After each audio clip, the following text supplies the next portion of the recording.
Assalamualaikum warahmatullahi wabarakatuh. Bismillahirrahmanirrahim. Nahmaduka ya ghafuru ya syakuru. Mashalli wa sallim barik ala sayyidina maulana Muhammadin wa ala alihi wa sahbihi asma'in. Nama ba'du. Ada satu kearifan namanya hidup itu apa? Hidup itu adalah cari sebanyak mungkin supaya hidup itu tidak tergantung pada banyak hal.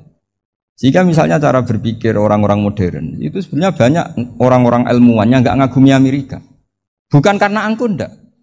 Untuk mempertahankan kebesaran negara sebesar itu, kebutuhan listriknya besar, kebutuhan tentaranya besar, kebutuhan apa? Sementara negara kayak Venezuela atau Swiss kebutuhannya ada banyak. Pertanyaannya, yang tergantung dengan banyak hal sama yang tidak tergantung banyak hal itu pinter mana? Kalau dibalik pertanyaannya gitu, negara-negara maju itu tidak keren kalau dibalik pertanyaannya. Orang yang untuk mempertahankan eksistensinya banyak, butuh banyak hal, dengan yang tidak butuh banyak hal, itu pinter mana? Orang yang bahagianya nunggu jadi dokter, nunggu jadi kiai besar, kiai viral, dengan orang yang bahagia cukup dengan ngopi, itu pinter mana? Tapi kalau dibalik pertanyaannya, orang yang tahunya nikmat hanya kopi, dengan nikmat yang banyak, pinter mana? Makanya Mbah Mun tuh kalau guyon itu lucu. Aku iku sakake ambek wong desa sing mlebu swarga. Saya dulu eskal mlebu swarga kok disakeni. Akhirnya beliau memberi penjelasan. Wong desa iku roe pakanan enak, iku mau kopi mbek uduk. Lah swarga iku mau nuruti sing dikarepno. Akhirnya wis mau mangan, wis ngopi, nguduk, ngopi wong ora roh pakanan liyane iku ora roh. Nasi mandi ya ora roh, pizza ya ora roh apa-apa. Terus saya bilang, wah lah niku nak nganti selera tentang wanita cantik. Iku juga sederhana. Rontok pesek ya wis cantik, rontok ireng ya wis. Apa bidadarinya seperti itu karena saking enggak pengalamannya. Jadi surga itu kan nuruti apa yang diinginkan. Kira-kira keinginan orang kampung kalau di surga itu apa coba? Makanan apa coba? Ya nak senengnya ketemel gemblong gitu. Artinya malaikat lebih suka nangani surganya orang-orang kampung di Bang Pak Rektor. Ini sudah ribet ini. Makanan apa saja sudah harus dicoba. Terus kalau di mall tahu orang macam-macam, seleranya macam-macam pasti. Enak mana kalau sampai jadi malaikat pelayan surga? Suka ngelayani orang kampung apa yang orang kota? Orang kampung kan? Jadi ya itu guyon tapi itu menjadi pikiran kita bahwa orang yang banyak kebutuhan itu sebetulnya banyak kebodohannya karena menggantungkan kebahagiaannya dengan banyak hal. Makanya Imam Syafi'i ngendikan istighna itu apa? Al-istighna anisya'i. Yang dikatakan kecukupan adalah berusaha sebanyak mungkin banyak hal tidak kamu butuhkan. Bukan memenuhi semua kebutuhan kamu karena nafsu kamu ini tidak ada batasnya gitu. Kalau kamu penuhin nggak akan selesai. Itu ada perempuan yang kurang cantik itu minta doa saya, Gus doain suami saya kaya, terus tak guyonin, terus nggak minta. Kalau suami kamu kaya, yang pertama dirubah itu apa? Rumah supaya rumah saya bagus. Kedua apa? Mobil supaya mobil saya bagus. Nanti yang dievaluasi itu kamu. Mobil bagus, Alphard, rumah mewah, istrinya kamu pasti itu dievaluasi. Langsung nggak usah sudah gini aja kan. Jadi pertama yang dievaluasi itu kaya itu coba kalau suami kaya itu yang dievaluasi pertama rumah ya, rumah ganti. Setelah itu apa? Mobil. Kira-kira berikutnya akhirnya sudah nggak jadi. Nabi Ibrahim itu pernah minta umur panjang, keren umur panjang. Sama Allah nggak dijawab. Datang orang tua gitu mertamu ke Nabi Ibrahim, terus disuguhi dikasih kurma. Apa itu? Kok kurma apa? Anggur yang sudah matang sekali, sudah dimakan. Setelah dimakan meler keluar lagi, dimakan lagi meler lagi. Terus Nabi Ibrahim masuk lagi ke kamar. Ya Allah, doanya tak cancel. Nanti kalau saya tua kayak itu. Jadi Allah itu nggak jawab langsung tapi ngirimkan itu. Akhirnya ya Allah nggak jadi. Nanti takut itu. Saya pernah ngalami jadi kiai tadi ada ibu-ibu ya nggak pati cantik lah. Suaminya tuh miskin sekali. Minta doa saya supaya kaya. Bareng tak kasih pertimbangan itu udah nggak usah nggak jadi. Jadi itu kearifan. Tapi kearifan ini harus kita tanamkan. Saya nggak bisa membayangkan Indonesia yang besar ini, andai kan tidak ada qanaah, nerimo ing pantum. Coba sekarang ada Covid. Andai kan Indonesia tuh kayak Perancis. Saya beberapa kali punya tamu orang yang hidup lama di Perancis, bahkan dapat istri orang Perancis. Itu dulu nggak begitu mencintai Indonesia. Tapi setelah di Perancis 2 tahun, wah Indonesia hebat. Di Perancis tuh kata dia kalau cerita, semua kebutuhan masyarakat itu dibebankan ke negara. Apa saja minta negara, apa saja nyoal negara. Sementara Indonesia, coba kalau Indonesia mengalami seperti ini kok tidak ada qanaah, rimo ing pantum, bisa kios Indonesia. Orang miskin nyalahkan negara, kelaparan nyalahkan negara, apa saja. Tapi barokahnya dididik kiai, jogeman nyalahno wong liya. Urip romo ing pandum, diame. Sampai gak ngerti kalau Covid. Banyak tuh orang-orang kampung itu, orang lugu-lugu itu. Mbah niki saking Covid, salam ning Covid, muga-muga umure panjang. Dikira Covid itu nama orang yang ahli sosial itu. Mbah niki dana saking Covid. Matur nuwun sampekno salamku, muga-muga umur panjang. Bingung kan yang nganterin ini. Ini gimana yang mau menjelaskan? Memang nggak paham. Ribet kan. Tapi saya pastikan bahwa dengan keadaan seperti ini kita bahagia, kita stabil, itu jelas barokahnya kalimat tadi, moto tadi atau pegangan hidup tadi. Makanya disebut al-ibarat qutun li'ailatil mustami'in, bahwa redaksi atau kata-kata atau pegangan atau filosofi hidup, apalah namanya itu adalah penyemangat. Penyemangat. Karena kata-kata ini memang luar biasa. Ketika sahabat perang demi kebenaran, zaman itu ya pasti benar karena yang dibela Nabi. Dulu itu kan enak zaman Nabi, yang dibela mesti benarnya, musuhnya mesti salahnya. Sehingga dulu itu memang harus tegas. Kalau sekarang mau tegas gimana? Yang kamu bela tidak mesti benar, musuhnya tidak mesti salah. Ribet kan kalau misalnya saya tukaran sama Pak Rektor, kamu mau bela mana kan bingung. Saya tidak mesti benar, saya tidak Nabi. Pak Rektor apalagi tidak mesti benar lagi kan? Ribet kan? Jadi kalau kita mau perang sekarang itu mau pede gimana? Enggak.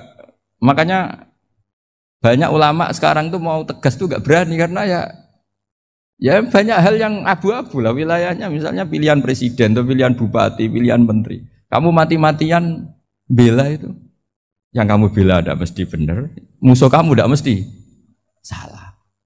Misalnya pilihan bupati, wah ini kabupaten ini baik kalau bupatinya ini, yang satu bilang ini, terus tim suksesnya kamu tanya, kamu yakin? Ya tidak juga.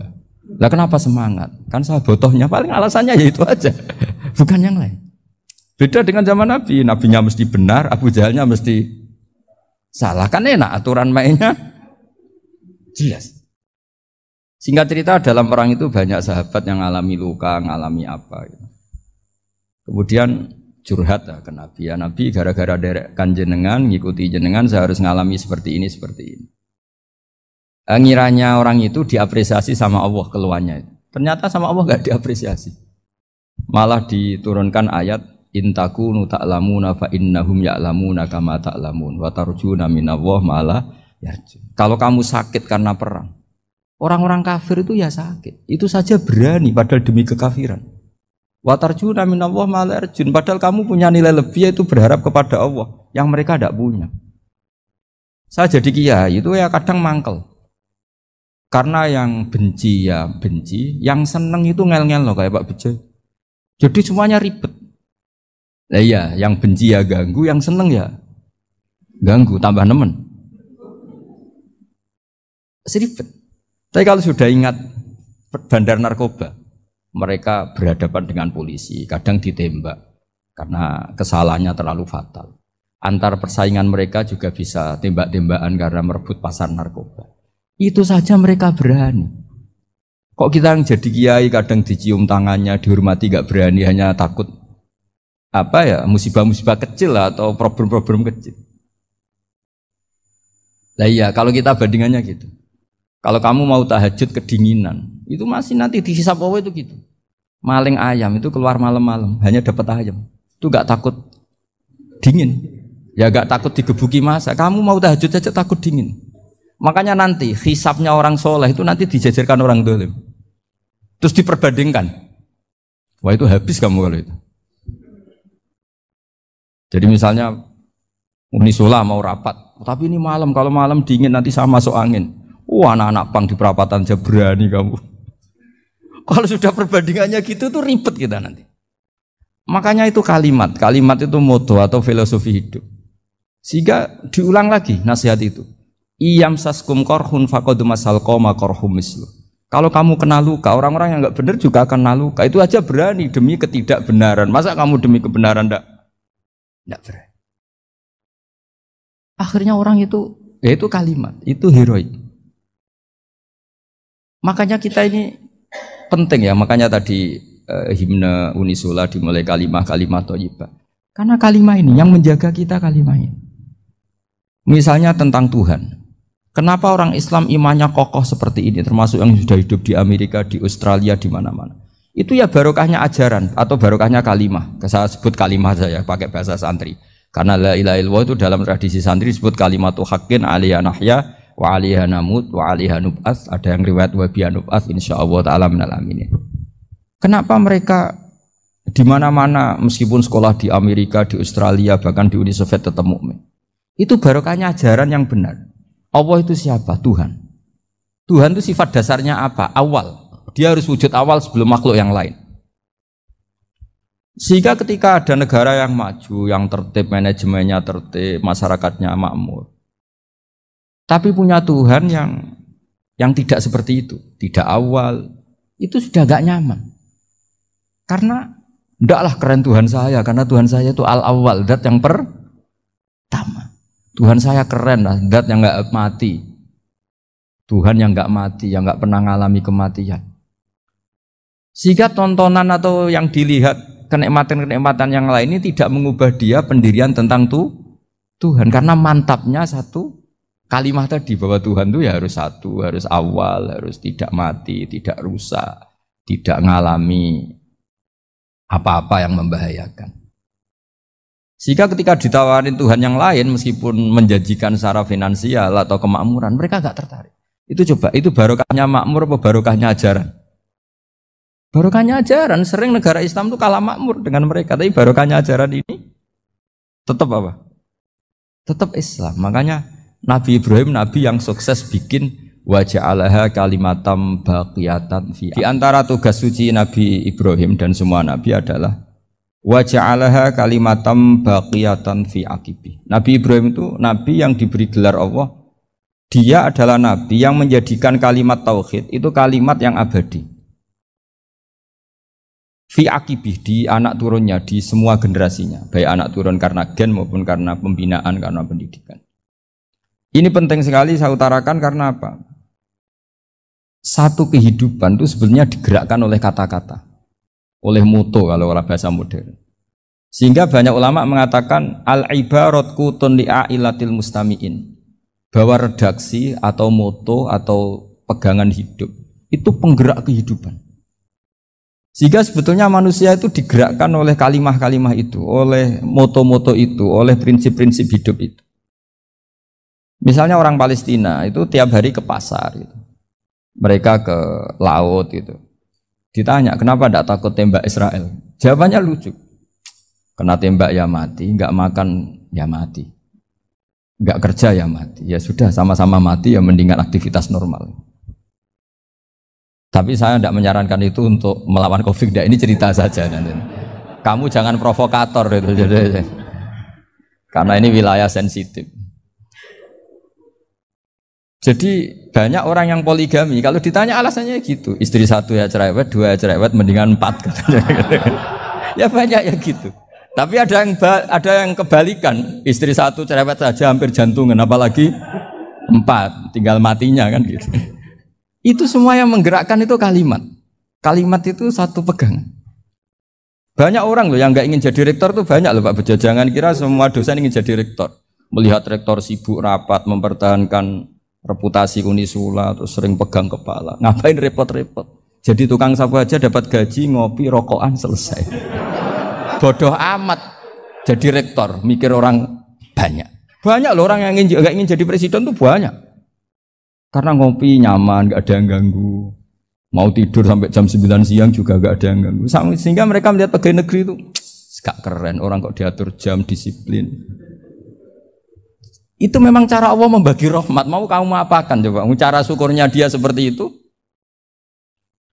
Bapak saya dulu tuh sering ngajarin saya, diajak jalan-jalan pagi-pagi. Melihat orang ngopi, makan uduk itu bapak seneng. Kok enak jadi wong awam.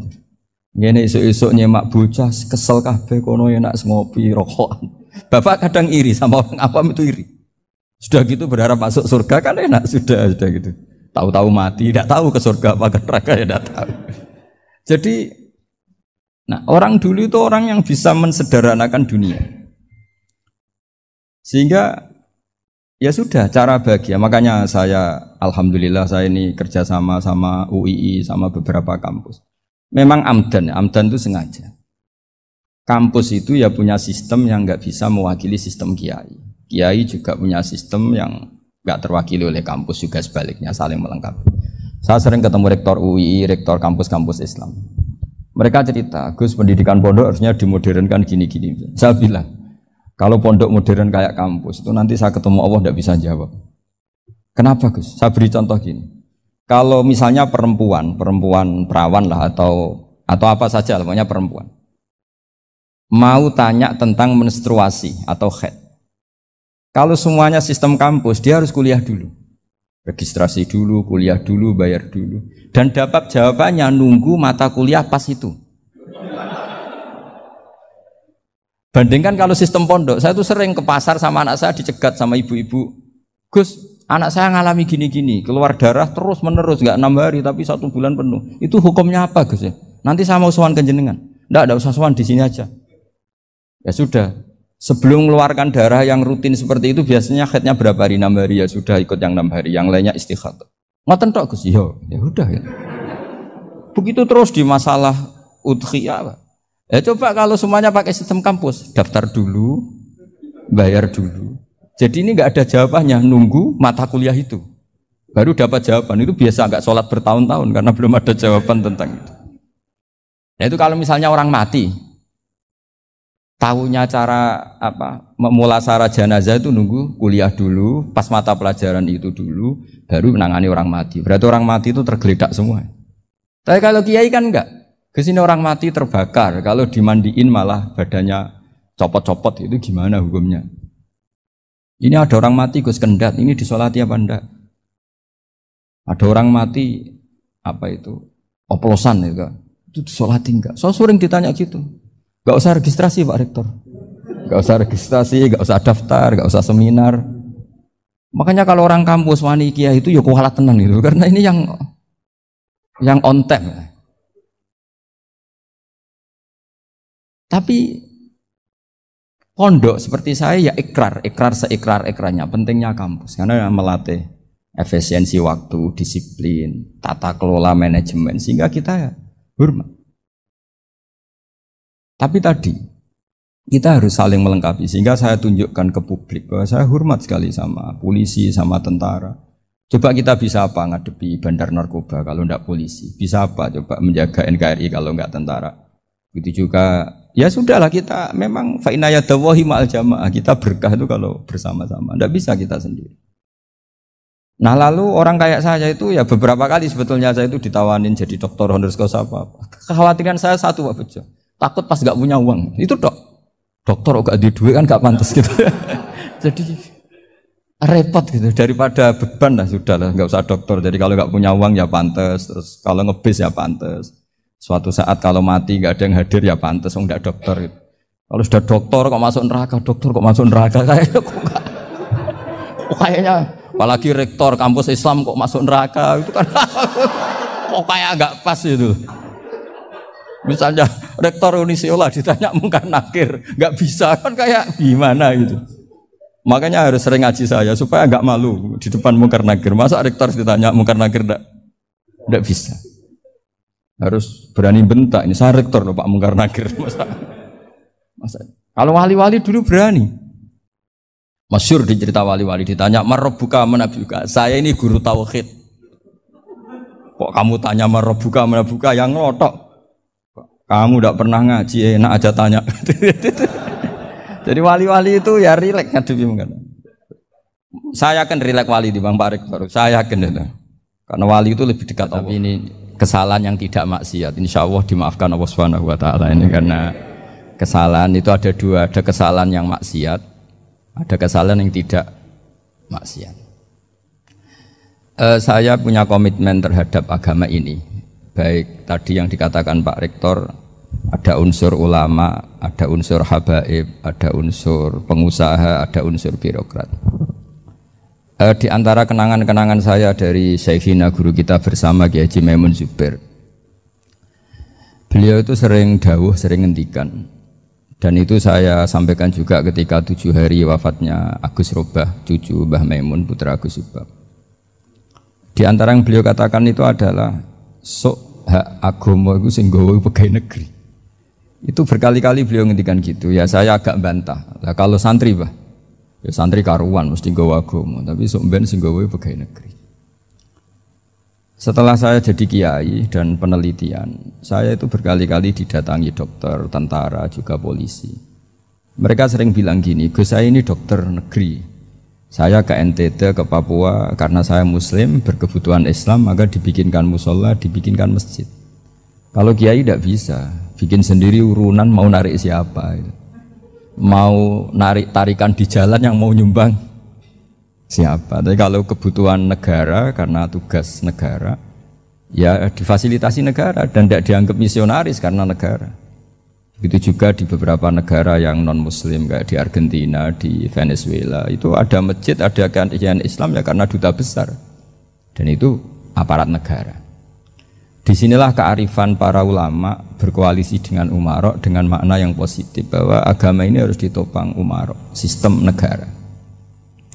Tentu di situ ada tentara, ada polisi, ada macam-macam. Kita sebagai kiai juga enggak berdaya di depan para bandar narkoba apa-apa kalau enggak ada BNN.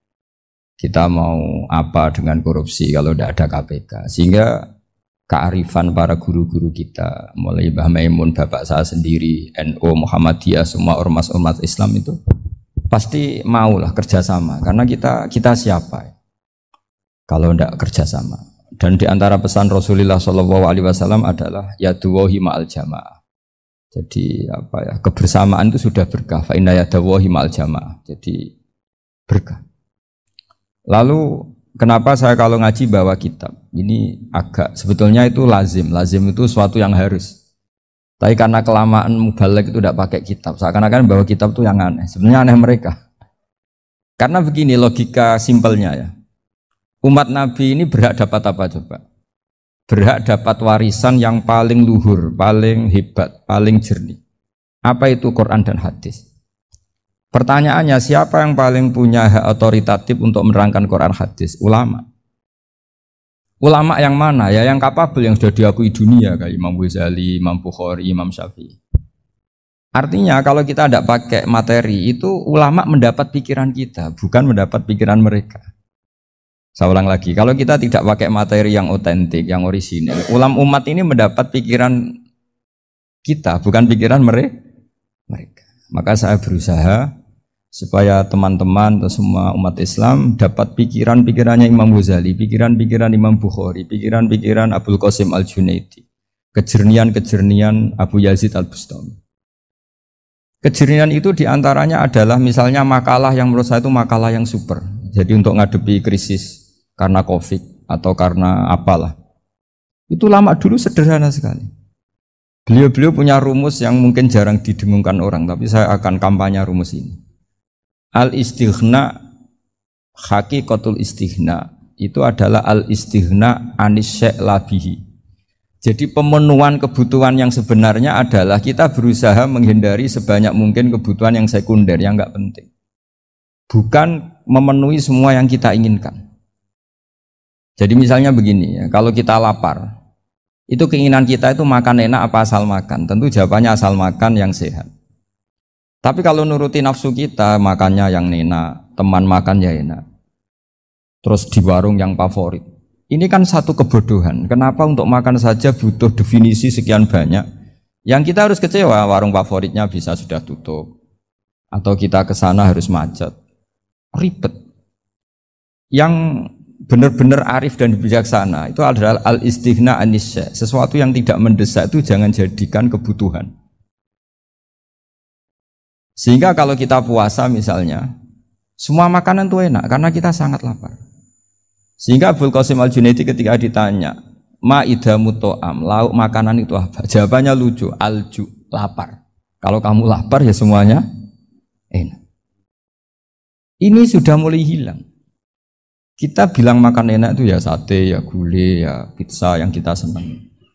Akhirnya apa? Untuk nikmati nikmatnya Allah itu kita jadi ribet. Apalagi yang orang-orang fasik harus ditemani perempuan yang tidak halal misalnya, atau harus ada ajudan, ribet. Nah pertanyaannya, orang yang ribet sama yang nggak ribet itu pinter mana? Pinter yang nggak ribet. Nah ini kearifan-kearifan yang mulai hilang. Lalu siapa yang bisa mewarisi itu? Ya ulama. Jadi ulama itu cara berpikir sebenarnya simple. Makanya mereka sering kalau tahajud itu, di antara makalah Sayyidina Ali paling terkenal dan yang menjadikan beliau punya derajat yang luar biasa itu adalah kafani izzan antakuna li robban wa kafani fakhron an akuna laka abdan. Ya Allah, saya ini sudah begitu mulia, begitu terhormat dan sangat-sangat terhormat karena yang menjadi Tuhan itu Engkau. Jadi rumus pertama itu karena menjadi Tuhan itu Engkau. Hanya Tuhan yang abadi, Tuhan yang pertama, hanya Tuhan yang al-awwal. Coba ya Allah, kalau saya ini punya Tuhan Fir'aun, punya Tuhan mati jadi tontonan lagi, itu kerennya di mana coba? Andai kan kita punya Tuhan Fir'aun. Atau punya Tuhan yang asal-usulnya manusia, apapun hebatnya manusia itu, kita punya Tuhan manusia itu. Tuhan yang lapar, yang kalau nggak makan mungkin pingsan, mungkin bisa kena COVID, nanti Tuhannya diisolasi. Kayak apa? Makanya ketika Tuhan Allah menyindir ketuhanan selain Allah itu, Allah hanya menyindir dengan kalimat sederhana, karena yakulani to'am, yang kamu tuhankan itu masih makan. Hanya kalau nggak makan ya lemes. Jadi lama-lama ada orang gini, alhamdulillah tadi Tuhan mampir ke saya, kelihatannya lapar, setelah tak kasih makan sehat lagi. Susah nggak punya Tuhan yang seperti itu. Beda dengan Tuhan kita, Tuhan yang nggak butuh makan, nggak butuh minum, al-qayyum, zat yang berdiri sendiri tanpa butuh yang lain, al-awwal. Sebelum ada langit bumi sudah ada Tuhan kita yaitu Allah. Bandingkan dengan Tuhan-Tuhan yang dipertuhan yang lain, yang adanya setelah bumi, misalnya Fir'aun dan sebagainya. Sehingga Sayyidina Ali pertama jadi kebanggaan apa? Kafani izzan antakuna li robban. Saya ini keren betul, karena punya Tuhan yaitu Engkau. Tuhan yang lahul asma'ul husna, Tuhan yang semuanya punya kebaikan, punya keabadian, punya keagungan.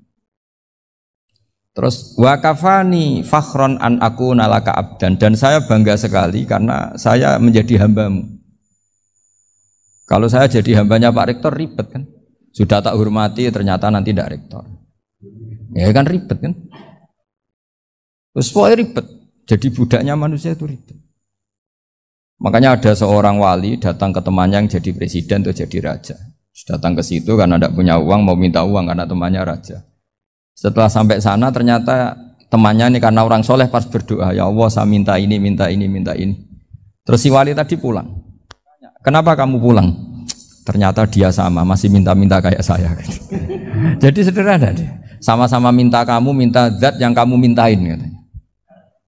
Jadi dulu itu orang itu sebegitu dekat dengan Allah.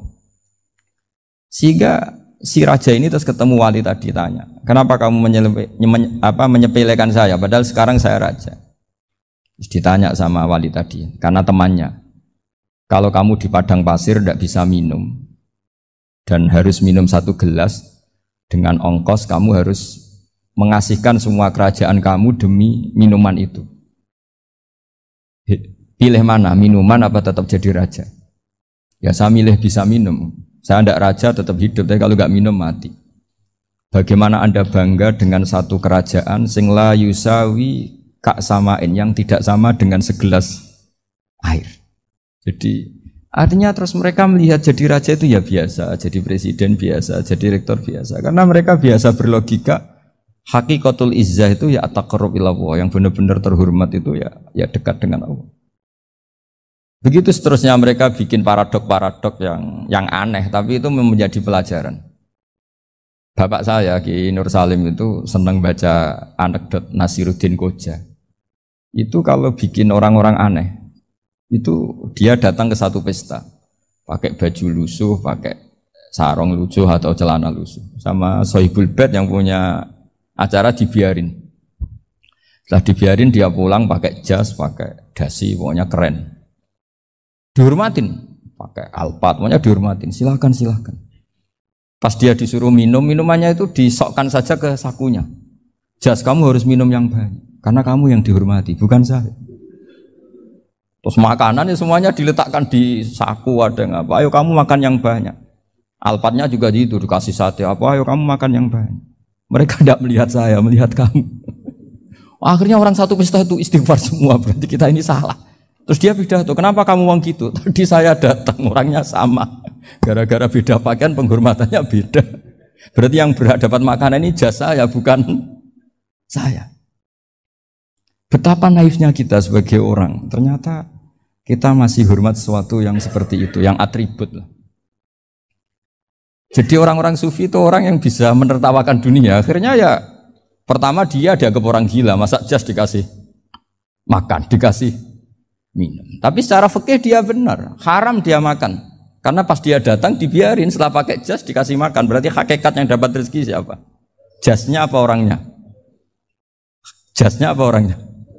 Jasnya.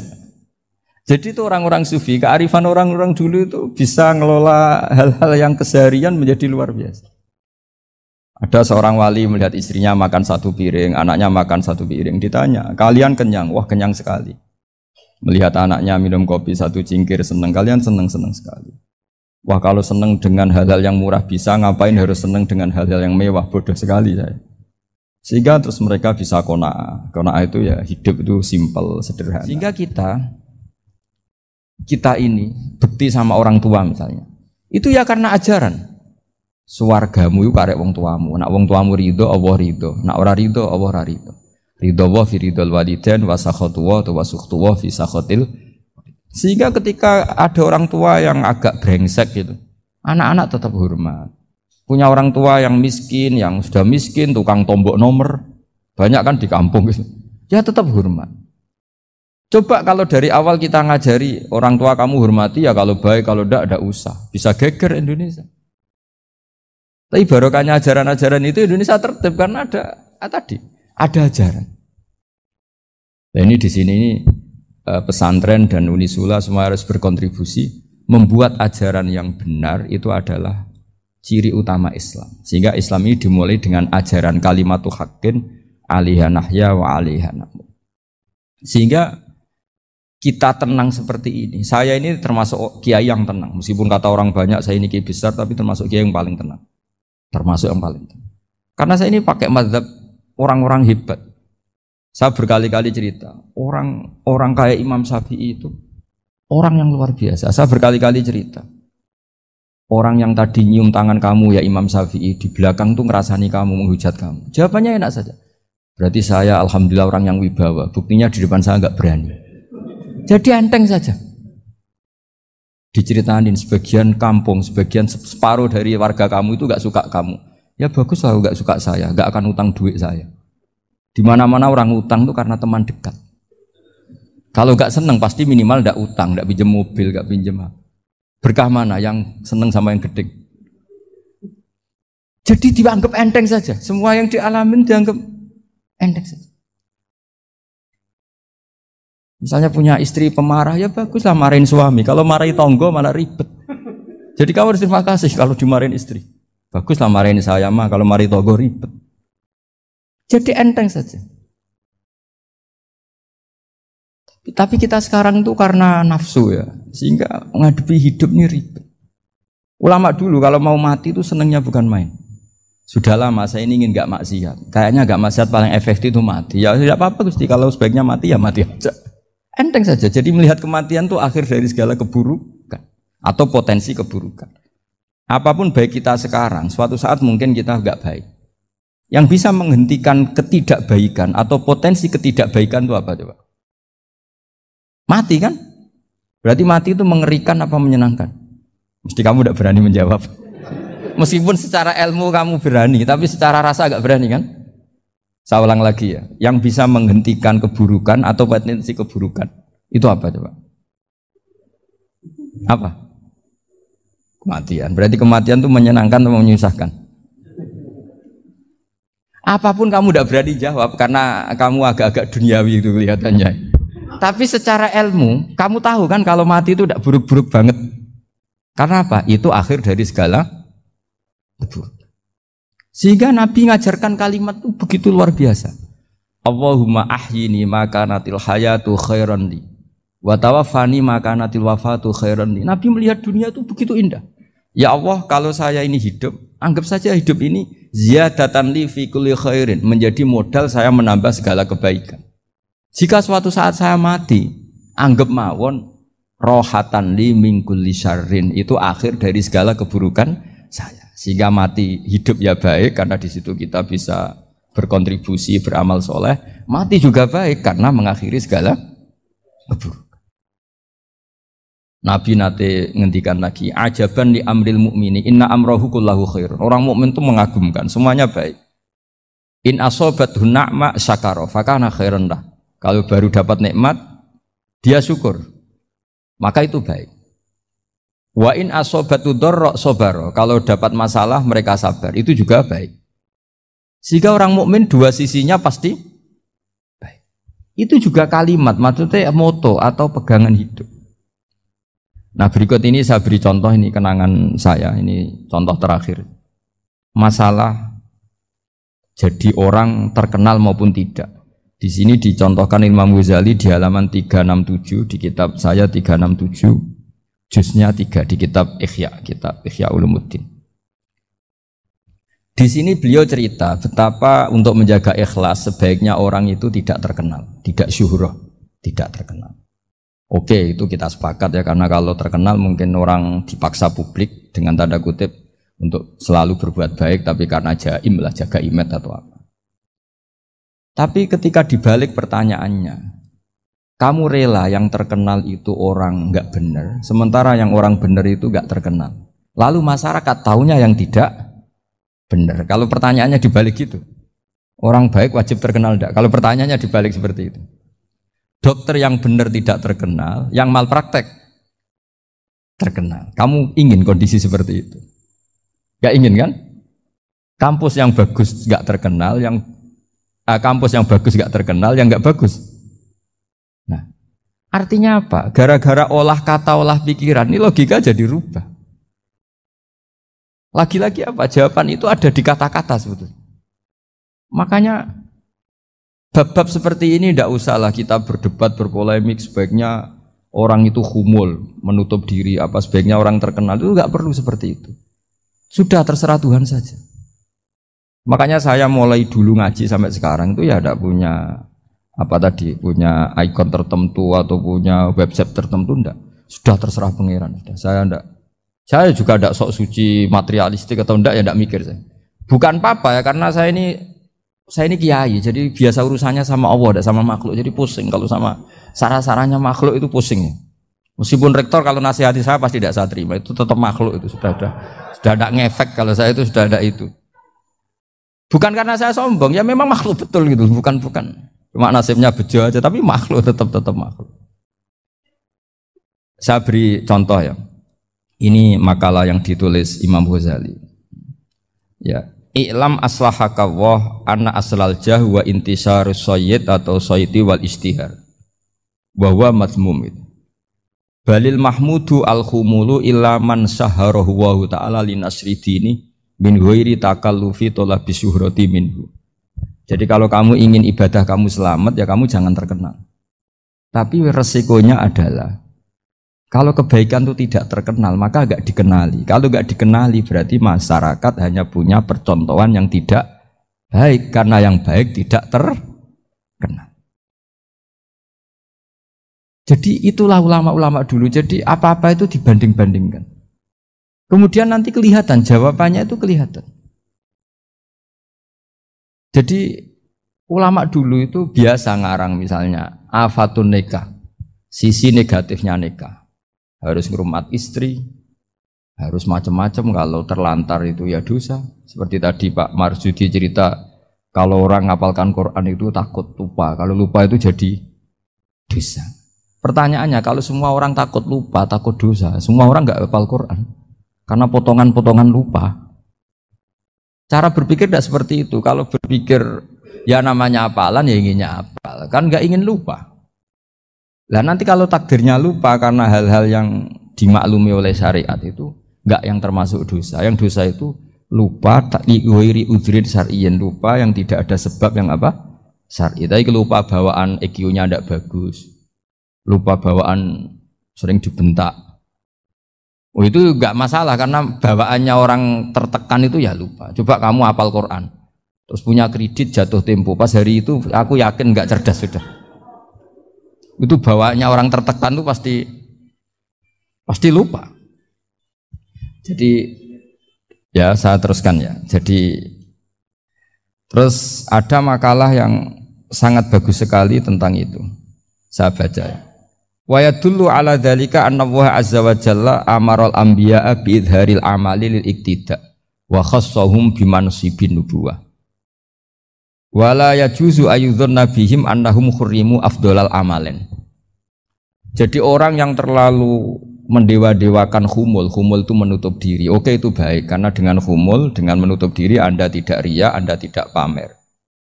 Tapi kata Imam Ghazali, kamu juga harus ingat di antara syaratnya Nabi itu harus mengumumkan kalau beliau itu seorang Nabi. Harus memaklumatkan kalau beliau seorang Nabi supaya bisa diikuti.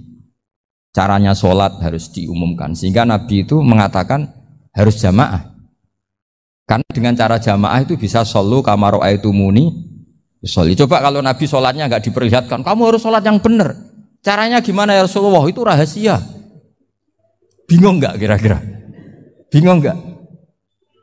Ya misalnya amal rahasia selalu lebih baik. Terus ada pertanyaan, Nabi ngendikan kamu sholat yang benar. Caranya gimana Nabi? Ya itu rahasia. Terus gimana coba?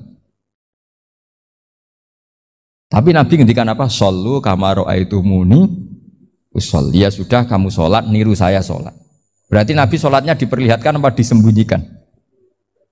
Diperlihatkan. Jadi begitu juga saya berkali-kali bilang, orang tahu kalau itu bidan ya berdasar tulisan itu bidan. Tahu kalau itu dokter gigi ya itu dokter gigi.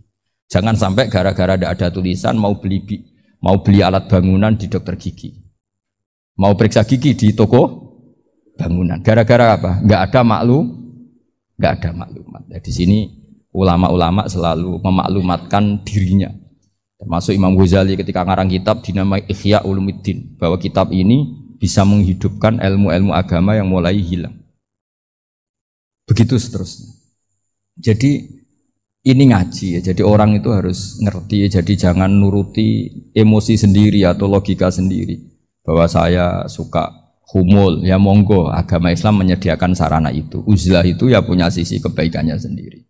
Tapi syuhrah terkenal asal tidak nuruti nafsu juga punya sisi kebaikannya sendiri. Setidaknya umat ini punya satu master kebaikan yang mudah diakses.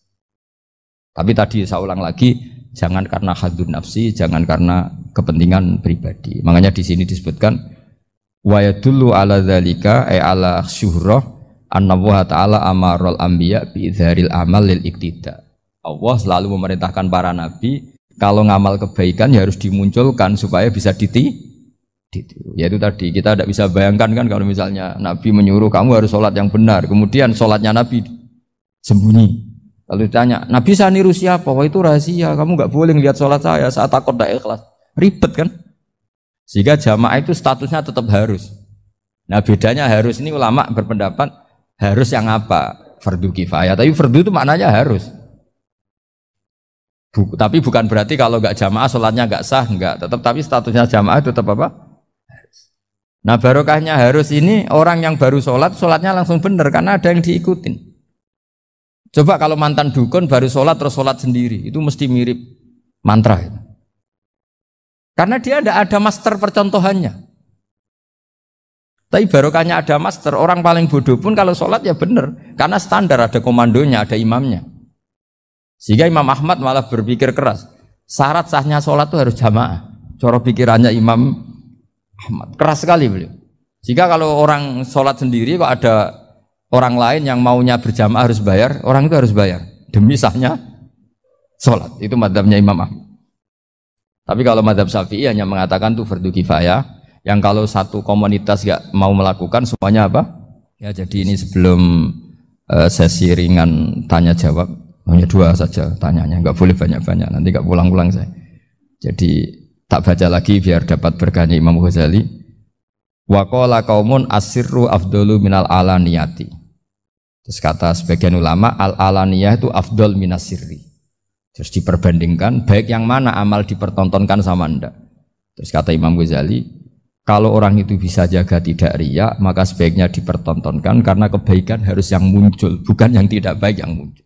Makanya ketika Unisula memaklumatkan diri sebagai ingin jadi generasi khairah ummah, itu kalau diterjemah itu kan wow, khairah ummah, umat terbaik. Itu kan kayak agak angkuh. Tapi nggak apa-apa, itu nggak apa-apa. Masa kita kampanye Unisula siap degradasi moral, kan ya lucu kan. Masa jualan gitu kan ya lucu. Ya sudah, kita memang ingin mengkhidmati ummah, berbakti dengan umat, membantu supaya jadi generasi khairan apa? Tidak apa-apa, dimaklumatkan supaya dengan itu umat punya sarana. Oh kalau ingin jadi khairan ummah, kuliah di sini.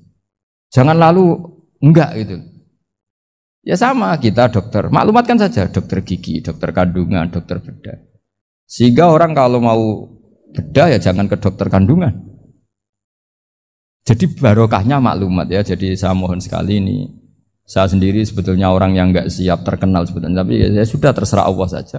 Kalau itu cara Allah menyebar kebaikan, ya monggo. Pokoknya kita tawakal saja sama Allah Subhanahu wa Ta'ala. Dalam konteks Indonesia, muhasabah itu sudah jadi perilaku ya. Karena dulu orang tua saya, guru-guru saya kalau ngandani itu, bayangkan kalau kamu jadi dia. Jadi misalnya kita mentang-mentang atasan, otoriter sama bawahan. Bayangkan kalau kamu jadi yang bawahan itu kayak apa? Laukun tamakanah, kalau orang Arab bilang, bayangkan kalau kamu di posisi dia. Makanya guyonannya orang-orang Indonesia itu kan orang ngaramkan judi gitu, bareng dikasih tahu. Tapi yang menang anak jenengan, alhamdulillah. Ternyata ngaramkan itu karena ada anaknya. Kalau anaknya yang menang ya seneng. Meskipun itu guyonan, tapi saya punya padanan itu dalam kitab Hikam. Nabi Ibrahim itu Khalilur Rahman, tentu bencinya minta ampun sama yang namanya maksiat. Suatu saat beliau diterbangkan di alam malakut. Itu kalau di Hikam saya halaman 15 juga. Saya masih ingat betul. Mungkin kalau Anda beda halaman karena beda cetakan. Atau enggak punya kitabnya. Atau punya tapi tidak bisa baca. Nah itu jadi berbagai kemungkinan. Atau punya tidak bisa baca tapi dianggap jimat. Atau digo pencitraan. Banyak itu kaji-kaji tidak bisa baca kitab tapi di ruang tamunya kitabnya besar-besar. Pencitraan itu, tapi ya bagus lah, nggak apa-apa untuk syiar. Setelah diterbangkan di alam malakut, diperlihatkan sama Allah, ada orang pezina, ada orang syaribul khomri, ada orang mabuk, ada orang macam-macam. Allah tanya sama Nabi Ibrahim, bagaimana pendapat kamu Ibrahim tentang mereka yang maksiat? Kata Nabi Ibrahim, ya Allah habisi saja mereka, mereka hidup di bumi engkau, makan rezeki engkau, kemudian mereka tidak taat sama engkau. Singkat cerita di fase itu, saya ulang lagi di fase itu, Allah nurutin. Sampai sekian peristiwa, mungkin 3 atau 4. Sudah, setelah sekian tahun Nabi Ibrahim lupa peristiwa itu, kemudian beliau diminta menyembelih anaknya. Ini versi kitab Hikam. Memang versinya banyak tentang kenapa Nabi Ibrahim disuruh menyembelih anaknya. Ketika mau menyembelih anaknya, Nabi Ibrahim ragu. Huwa samratu fuadi. Anak saya ini buah hati saya, kenapa engkau suruh menyembelih? Terus kata Allah, apa kamu tidak ingat ketika kamu saya angkat di alam malakut, kemudian kamu usul bunuh-bunuh, saya tidak mempertimbangkan usul Anda, tapi kenapa sekarang saya merintahkan kamu mikir? Gitu. Terus, ya karena ini anak saya ya Allah. Terus kata Allah, rumang samu wong sumpukon mata ini gak gawean kau sing gawe kowe enak wae usul mata ini. Jadi saya yang bikin, kemudian Anda enak aja usul membunuh. Semenjak itu Nabi Ibrahim itu di eranya itu asfaqun nas, orang paling sayang sama manusia. Karena kadang kita keras itu ya kebetulan itu udah anak kita, ada keluarga kita. Cara orang Jawa itu kan gitu ya, kalau ada perempuan terus macak yang macam-macam pakai sepeda motor cowok terus wah itu luput suwo semoga-moga gini, tapi setelah dikasih tahu niku ponakane jenengan semoga-moga selamat. Jadi jangan-jangan kemarin ahli ma'asi itu kebetulan tuh tidak keluarga kita. Kalau keluarga kita yang pernah salah pada kita, semangat kita mintakan maaf. Jangan-jangan kita didikte hukum sosial gitu. Jadi orang yang salah kebetulan tuh orang yang menservis kita atau keluarga kita atau orang dekat kita, jangan-jangan semangat kita mintakan ampun. Tapi kalau sama orang lain kebetulan musuh kita semangatnya minta itu kena adab. Nah ini yang nggak boleh dalam Islam. Islam mengajarkan niru Rasulullah SAW, Nabi itu rahmatal lil alamin. Bahkan kemarin saya ngaji virtual sama beberapa habaib, ada Habib Ali Al-Jufri dari Mesir, ada Habib Alwi dari Kuitang, ada Habib Nabil Al-Musawa.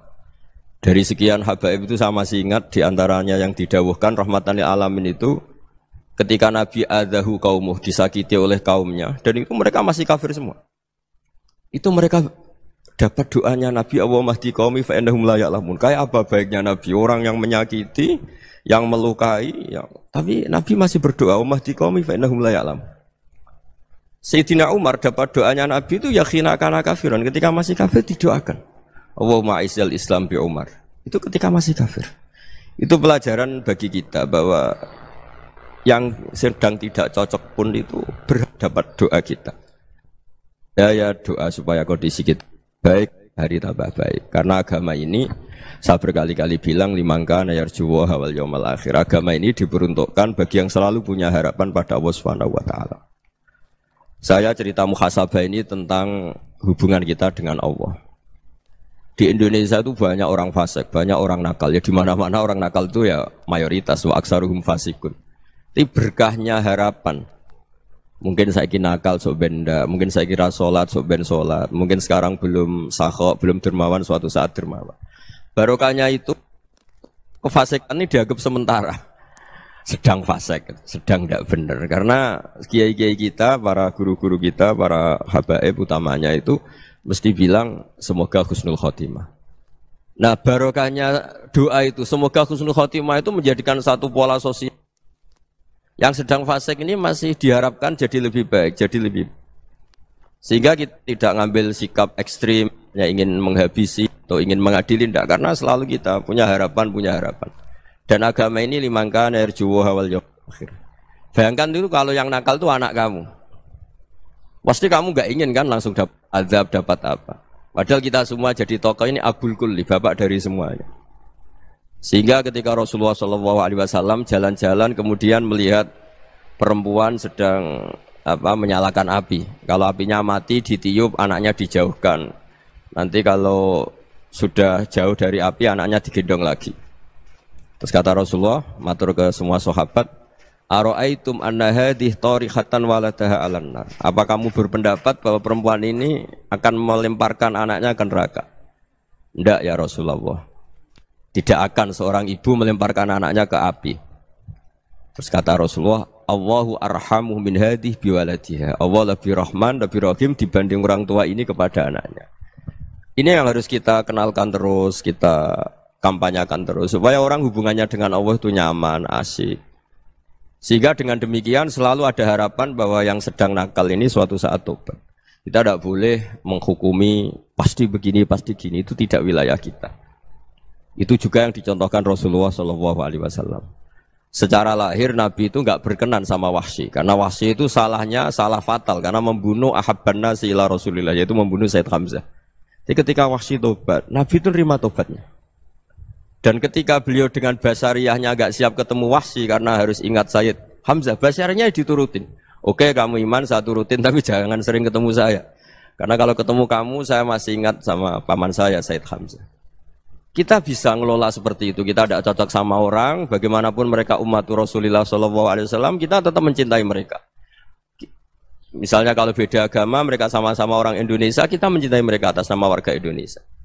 Tapi kalau misalnya potongannya ora cocok, beda kultur, bawaannya itu mangkelno cara Jawa, ya bisa diilmoni, jangan ketemu. Wong sudah tidak cocok, ini ketemu nyari solusi. Roh ini tok seneng itu kan ya repot itu. Ya sudah kalau nggak pati cocok ya jangan sering ketemu. Dan itu kita bisa memanage seperti itu tuh bisa. Saya berkali-kali cerita tentang Imam Syafi'i. Kalau dikasih tahu ya Imam Aba Abdillah, panggilannya Imam Syafi'i, tetangga Anda ini ternyata banyak yang nggak senang Anda. Jawabnya beliau senang. Ya bagus kalau nggak senang saya, ndak utang saya katanya. Jadi gara-gara sampean seneng aku ngatur aku ini kan. Dan mungkin sampean ra seneng kan ya enak. Jadi hidup itu dianggap happy. Kalau seneng ya teman silaturahim, kalau nggak seneng ya nggak bakal utang gitu. Baru kayak seneng itu nggak ganggu. Gitu. Jadi dulu itu orang bisa ngelola seneng nggak seneng itu bisa. Karena ada kearifan hubungan dengan Allah Subhanahu wa taala. Hidupnya selesai karena masyghul bi dzikrillah. Mereka sibuk dengan Allah. Makanya kata ulama-ulama tasawuf, kamu jangan melihat manusia perilakunya, tapi kamu juga harus ingat yang gerakkan semua itu Allah Subhanahu wa taala. Dengan demikian kita farah, kita senang. Makanya Nabi kalau ngutus Anas bin Malik kemudian enggak kesampaian yang diinginkan karena Anas main, ketika garwa-garwane Nabi agak tersinggung, Nabi andaikan Allah menghendaki yang saya inginkan kesampaian, pasti itu kesampaian. Jadi dianggap kegagalan Anas enggak manggil yang dituju Nabi itu ya kersane Allah, ya enteng saja. Sayyidina Ali lebih parah lagi yang dialamin. Itu dalam beliau kalau dipanggil itu enggak cepat-cepat ke sana. Ketika ditanya, "Kenapa kamu tak panggil enggak cepat ke saya?" "Amin tu ukubatak." Karena aku tahu engkau orang baik. Orang baik itu pemaaf. Jadi makanya orang-orang soleh dulu itu bodoni itu. Makanya sekarang kalau ada orang bodoni itu mesti dibidik orang soleh. Kalau orang-orang soleh itu kakean husnudzon lagi sering dibodonin. Abdul bin Umar itu masyhur itu. Kalau ada budaknya sering sholat, sergap sholat itu dimerdekakan. Akhirnya enggak sholat pun pura-pura sholat. Akhirnya juga dimerdekakan. Ketika ditanya, kenapa engkau merdekakan? Padahal mereka sholatnya menipu engkau, kata pembisik-pembisik itu. Man khoda'ana lillah in khoda'na lah. Dia nipu atas nama Allah, berarti saat tertipu juga atas nama Allah. Enggak masalah dong, semuanya demi Allah Subhanahu wa ta'ala. Jadi ketika kita ketemu mensifati Allah Ta'ala itu ghafir, Allah pemaaf. Jangan kamu enggak fair untuk diri kamu nyifati Allah ghafir, pada orang lain Allah kamu sifati syadidul iqab. Jadi Allah kamu atur, kayak MC tadi ngatur saya. Jadi Allah itu apa? Kalau pada saya ghafir, kalau pada musuh saya syadidul iqab. Itu enggak fair. Kalau Anda punya harapan kepada Allah karena Allah Rahman Rahim, Allah ghafir, sebenarnya Allah pada musuh kita ya bisa saja Allah ghafir, bisa saja Allah Rahman Rahim. Sehingga kita melihat orang lain yang kita tidak cocok itu ya enteng saja. Itu min ummati Rasulillah sing tanaluhu syafa'atu, tanaluhu sa'atu rahmati, tanaluhu fair. Jangan dengan kita kayak mesti dapat rahmat, jangan orang lain kayak Allah pasti syadidul iqab. Itu tidak boleh. Sehingga ketika ada orang Badui, singkat cerita orang Badui ini kencing di masjid, semua sahabat membentak dia. Yang enggak bentak hanya Nabi tok. Saking mangkelnya orang ini karena semua sahabat bentak kecuali Nabi. Setelah dibenarin Nabi, terus Nabi nyuruh sabbu ali dhanuban min ma'in. Setelah disucikan masjid itu, dia berdoa keras sekali. Allahumma arhamni wa Muhammadan wa la tarham ma'ana ahadan. Ya Allah, yang berhak dapat rahmatmu hanya saya dan Nabi Muhammad, yang lainnya jangan. Karena yang lainnya tuh jengkelin, gitu aja saya salah dimarah-marahin gitu. Jadi kalau kamu doa terbatas ya kayak orang Bedui ini, kayak orang Arabi. Apa kata Nabi? Laqad tahajjarta wasi'an. Allah yang rahmatnya luas menjadi kamu sempitkan. Karena kamu mau atur Allah hanya Rahman pada Indonesian Power, pada NU, pada kita, yang orang lain nggak perlu dapat. Itu kan kasihan Islam, karena Islam terus nggak dimiliki semua orang. Allah nggak dimiliki semua orang, Rasulullah nggak dimiliki semua orang karena di NU, di ormas tertentu, di nggak boleh seperti itu. Nggak boleh takhasyar tawasian, kata Nabi, nggak boleh mempersempit zat yang rahmatnya itu luas. Ini semoga etika ini kita pakai di Indonesia. Yang sedang fase kita harapkan lebih baik. Yang sedang nggak dapat hidayah kita doakan dapat apa? Hidayah. Masyhur kan, makanya tadi saya mohon sama Habib Ali supaya Habib Ahmad supaya tetap mahalul qiyam, tabaruk sama Habib Ali. Di antara doa-doa di Simtuduror masyhur itu antuqa bilal mudhniba minnah bil ghufran wal musi'ah bil ihsan. Jadi harapannya para habaib, para orang-orang baik dulu ya, semoga yang dosa itu dimaafkan, yang sedang salah dibuka, bikin lebih baik. Nabi itu tugasnya juga gitu. Wastaghfir li dzambika walil mu'minina wal mu'minat. Nabi itu tugasnya juga memintakan ampun yang sedang salah. Nah ini cobalah jadi etika kita, muhasabah kita. Jadi muhasabah itu cara berpikir kita set, kita pikir ulang. Ternyata semangatnya seorang nabi itu wastaghfir lidzambika walil mu'minun. Semangatnya itu memintakan ampun. Orang ahli tafsir tahu semua kalau nabi itu tidak mungkin dosa. Jadi itu khitabun nabi wa urida bihi ummatu, itu khitab nabi tapi yang dimaksud itu umatnya, karena nabi tidak akan mengalami dzambun, enggak akan mengalami dosa. Sekarang enggak, kadang-kadang kita ini kalau orang lain salah itu semangat. Kalau di perusahaan ada teman salah, apalagi pimpinan salah itu seneng. Barokahnya salah bisa ganti kan gitu. Jadi kalau mungkin di dunia tokoh juga gitu, barokahnya ada tokoh salah, kita yang jadi populer sendiri, tidak boleh seperti itu. Kita harus salimus sodri di jami'il muslimin. Jadi ini harus dilatih. Saya tadi matur sama Habib Ahmad, latihan kita jadi hidup. Nabi itu kalau resep jadi wali itu kata Nabi gampang. Kata Nabi, kalau kamu ingin disenangin Allah, ya sudah, kalau kamu asbahta wa amseta gini-gini, perasaan kamu, kata Nabi, jangan punya perasaan ghil sama orang muslimin. Itu sudah, wadzalika min sunnati. Makanya Nabi ngendikan la yablughni ahadun an ahadin syai'an. Ada yang baca la yuballighni ahadun an ahadin syai'an. Seseorang jangan melaporkan ke saya tentang salahnya yang lain. Fa inni akhruju ilaikum wa ana salimus sodri. Karena saya ingin ketemu sampean semua dalam keadaan salimus sodri, tidak punya perasaan apa-apa. Karena kalau nurutin membisik, nurutin informasi itu ya repot, karena orang pasti sepihak. Ada kiai yang top, datang ke kampung-kampung ning desa-desa. Kata yang seneng itu punya akhlak. Wah itu bagus, orang besar datang ke kampung-kampung. Kata yang enggak seneng, wah itu jobnya kiai kecil kok diambil, itu kan ya kasihan itu kan sudut pandang. Makanya saya sering bilang, akal kita ini cukup untuk mentasdik Rasulullah Shallallahu Alaihi Wasallam. Meskipun perasaan kita kadang orang Jawa itu beda. Saya berkali-kali bilang sama peneliti dari Jogja, kenapa sih Gus para nabi itu kok poligami istrinya banyak? Nabi Dawud katanya itu berapa? Nabi Sulaiman malah jumlahnya agak terbatas. Nabi Muhammad itu paling sedikit. Saya tanya gini, perempuan itu orang lemah, jadi kalau nolong orang satu gimana baik? Kalau nolong orang dua ya lebih baik, ya sudah kira-kira seperti itu. Paling tidak akal kita masih tahu kalau orang baik itu kan mesti baik. Nolong orang satu baik, nolong orang dua ya lebih baik, nolong orang tiga lebih baik. Tapi kalau kamu orang nggak baik, satu saja kamu terlantarin, kamu miskinkan, kamu ya tinggal diukur kan. Kalau orang baik nambah baik, tapi kalau orang buruk tambah buruk. Nah itu akal. Akal kita bisa menganalisis kenapa sih nikah itu ada yang poligami, ada yang enggak. Ya sudah, ukur saja diri kamu. Misalnya kayak saya elek keriting, rabi terus, memperbanyak wong elek, orang perilaku netok raine dadi elek kabeh gitu. Tapi nak kowe ku ganteng, alim, ganteng, sugih, anake ganteng-ganteng, berhubung kowe saleh ahli swarga kabeh, mertua yo bangga karena karir kamu meyakinkan. Ini mertua kamu aja gak bangga mau nambah. Ipar gak bangga, mertua gak bangga, desa kamu yang kamu wayai juga gak. Beda dengan Nabi ketika nikah Juwairiyah itu gak ada pernikahan sebarokah Nabi dengan Juwairiyah itu. Azharu Rasulillah, di situ habis perang banyak tawanan, gara-gara jadi bisanya Nabi langsung dibebaskan semua karena Azharu Rasulillah. Sekarang bisanya Kanjeng Nabi. Dulu Abu Sufyan mangkalnya bukan main sama Nabi, gara-gara putrinya dinikah terus langsung jadi. Kalau kamu kan enggak, nikah satu, nikah lagi, satu kampung musuh kamu. Karena istri pertama ya cemburu, yang kedua agak bangga. Wah itu selesai itu, di dunia wal akhirah. Maksud saya, nganalisis Islam itu harus pakai akal. Dan akal yang dipakai, ini saya bawa ke kitab Ihya, adalah pikiran-pikiran para ulama. Makanya ketika Imam Ghazali ketika ditanya, fakaifa bi muslimin fasikin asawwaha fi jami'i amri. Kalau kayak ketemu orang fasik, orang Islam tapi fasik, perilakunya enggak ada yang benar. Kata Imam Ghazali jawabnya lucu, aneh. Ma min muslimin illa wa islamuhu ta'ah. Tidak ada orang Islam kecuali dia mau Islam, membenarkan Allah dan Rasul itu sudah taatnya dia. Kok kamu tidak bisa melihat taatnya dia? Dia pikirannya kan ini pemabuk, ini tukang apa. Tapi kata Imam Ghazali, sebenarnya kamu masih bisa berpikir positif. Ma min muslimin illa wa islamuhu ta'ah.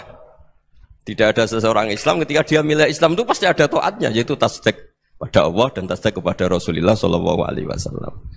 Jadi dengan pola seperti itu, maka di antara guru-guru kita yang modern ya di era Mbah Maimun, di sini ada Habib Ahmad. Habib Salim, syair yang sering dibaca beliau adalah ada orang munajat sama Allah, ini cerita munajat. Itu orang itu ngendikan gini, ana mutnibun, ana mukhtiun, ana asi, huwa rahimun, huwa ghafirun, huwa afi. Ya Allah, saya mukhti, saya orang yang salah. Ana mudnib, saya orang yang dosa. Ana asin, saya sering maksiat. Tapi engkau ya Allah, engkau ghafir, pemaaf. Engkau rahim, maha pengasih. Engkau afin, yang mudah memaafkan. Kata orang ini, ya agak kurang ajar, tapi saking senengnya sama Allah. Qobal tuhunna salasatan bisalasat. Ya gini saja ya Allah, sifat engkau diadu dengan sifat saya. Engkau Tuhan, Gusti, enggak boleh kalah katanya. Terus wasatahliban ausofu ausofi, dan kau pasti pemenangnya gitu. Jadi ada orang rayu Allah dengan cara seperti itu ya ada ya. Saya ini manusia, salah saya banyak. Engkau ampunannya banyak. Engkau Tuhan, Gusti, enggak boleh ampunan Anda, ampunan engkau kalah dengan salah saya. Enggak boleh Tuhan kok kalah. Jadi untuk supaya orang punya harapan gitu. Banyak juga wali-wali yang jadab ketika datang ke makam Rasulullah SAW. Itu kalau dongo ya agak kacau sebetulnya, cara syariat agak kacau. Ya Allah, engkau punya dua pilihan. Jika engkau menjadikan saya soleh, surah habibu, yang senang kekasihmu, yaitu Rasulullah SAW. Tapi jika engkau menjadikan saya fasik, surah adubu, yang senang itu setan. Monggo jenengan mau menyenangkan kekasih jenengan, mau menyenangkan musuh jenengan, monggo. Jenengan bebas kok memilih. Mestinya Allah ya senang menyenangkan kekasihnya. Jadi ya, intinya Allah dipaksa untuk menjadikan dia orang soleh gitu. Jadi kayak kemarin itu Pak Bu siapa yang kesini itu, yang sama jenengan kuliah kesini itu sama Habib Ahmad. Saya pertama nggak mau, lama-lama Habib Ahmad. Ini gimana Gus? Orang taunya saya dekat jenengan, kalau nggak kasih saya waduh. Ini kayak doanya wali yang tadi. Nggak punya pilihan, nggak ada pilihan. Jadi saya mohon muhasabah itu dimulai cara berpikir. Makanya di sini sebetulnya tag ini supaya dapat barokahnya Ihya. Ini kitab yang disenangi para habaib, para ulama. Sebetulnya tag di muhasabah itu redaksinya gini ya, yang lengkap. Hasibu anfusakum qabla an tuhasabu, wazinuha qabla an tuzanu, wa tahayya'u lil ardil akbar. Jadi ada kata wazinu, jadi ukur. Perilaku Anda ini diukur, ditakar. Misalnya kita sebagai suami kan ya punya hal-hal yang kita tidak ideal. Cara wong Jawa mesti pesek. Cara rezeki ya pas-pasan itu. Dan kita juga kalau makanya enggak boleh tanya istri begini, apa saya cinta pertama Anda? Pasti Anda kecewa. Orang jadi istri hanya korban terakhir gitu. Sudah. Karena orang kalau ngelamar kemana-mana gak jadi, yang jadi istri itu pasti korban terakhir gitu. Jarang istri pilihan pertama, jarang. Ayo semua yang nikah. Rata-rata itu pilihan Anda pertama Pak, dari sekian ditolak di mana-mana terus. Ya perempuan terakhir. Kamu juga korban terakhir gitu. Itu wali-wali dulu kalau ngandani kita itu sederhana. Antal ini masyhur diceritakan Habib Zain bin Semit dalam kitab Al-Manhajus Sawi. Anta lam tajid min nafsika kullama turid. Fa kaifa turidu min ghairika kullama turid. Kamu yang ingin ideal saja, kamu tidak menemukan pada diri kamu untuk menjadi ideal. Kamu kan ingin ganteng, ingin punya uang banyak, ingin perilaku Anda sempurna. Anda saja yang punya keinginan tidak bisa mewujudkan keinginan Anda sendiri. Fa kaifa turidu min ghairika ma turid. Jadi anta lam tajid min nafsika kullama turid. Fa kaifa turidu min ghairika kullama turid. Kamu yang punya keinginan saja. Misalnya saya ingin punya uang banyak, perilaku saya selalu benar, enggak pernah salah. Loh, saya yang ingin saja dengan diri saya enggak bisa untuk benar terus. Kok kamu berharap orang lain selalu benar? Jadi anta lam tajid ya sama.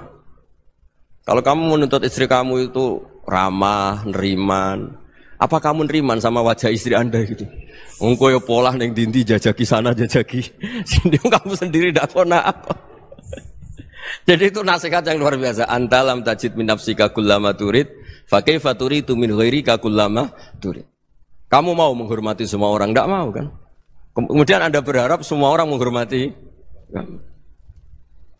Kamu tidak ingin kan orang lain semua menghujat kamu. Sementara kamu enak aja menghujat orang lain. Makanya Rasulullah SAW itu luar biasa ketika bikin kaidah sosial.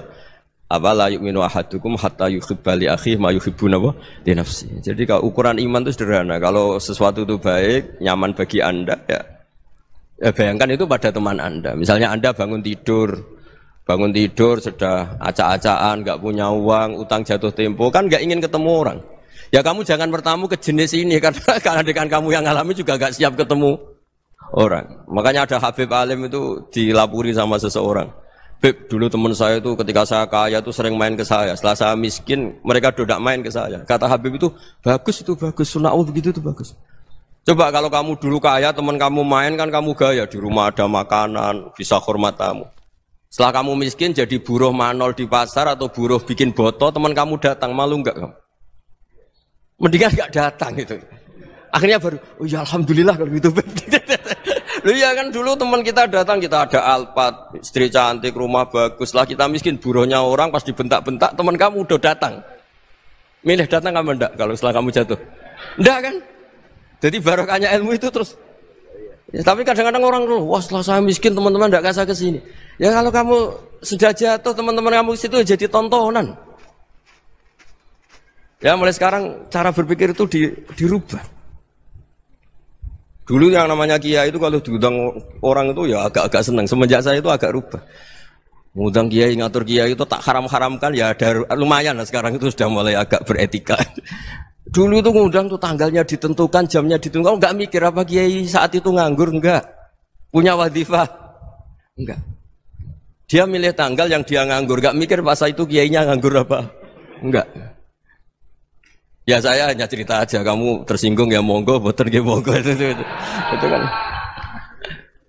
Jadi saya mohonlah supaya tadi saya juga matur ke Habib Ahmad. Jadi untuk orang merasa ikut sunnah Rasul itu gampang sekali kata Sayyid Muhammad. Dulu Nabi berpakaian ala daerahnya. Kalau mikot ya pakai mikotu baladi.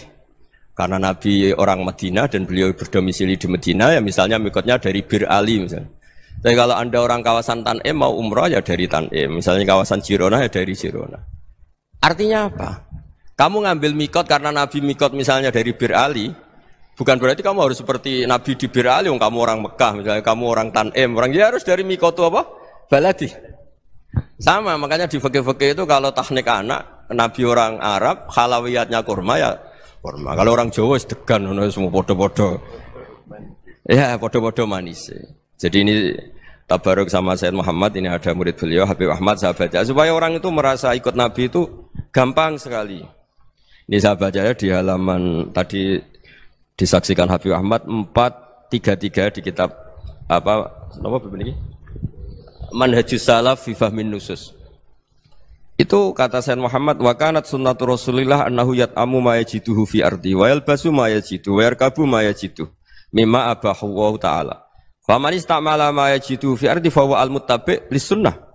Kama annahu hajjal baita min madinati. Faman hajjal baita min madinati nafsi fa huwa al-muttabi' lis-sunnah. Wa illam takun hadhil madinatu tilka. Jadi intinya misalnya Nabi dulu itu ngasih sedekah kepada fakir miskin ya pakai dinar, dirham. Ya kalau orang misalnya sedekah pakai rupiah ya sudah ikut sunnah Nabi. Jangan lu Nabi pakai dinar loh, kamu kok pakai rupiah. Dulu dinarnya Nabi udah ada tulisannya Bank Indonesia, kamu kok ada tulisannya Bank. Ya tidak ada seperti itu. Ya jadi misalnya Nabi sedekah pakai tamar atau pakai al-aqid, ya kita pakai beras, pakai apa?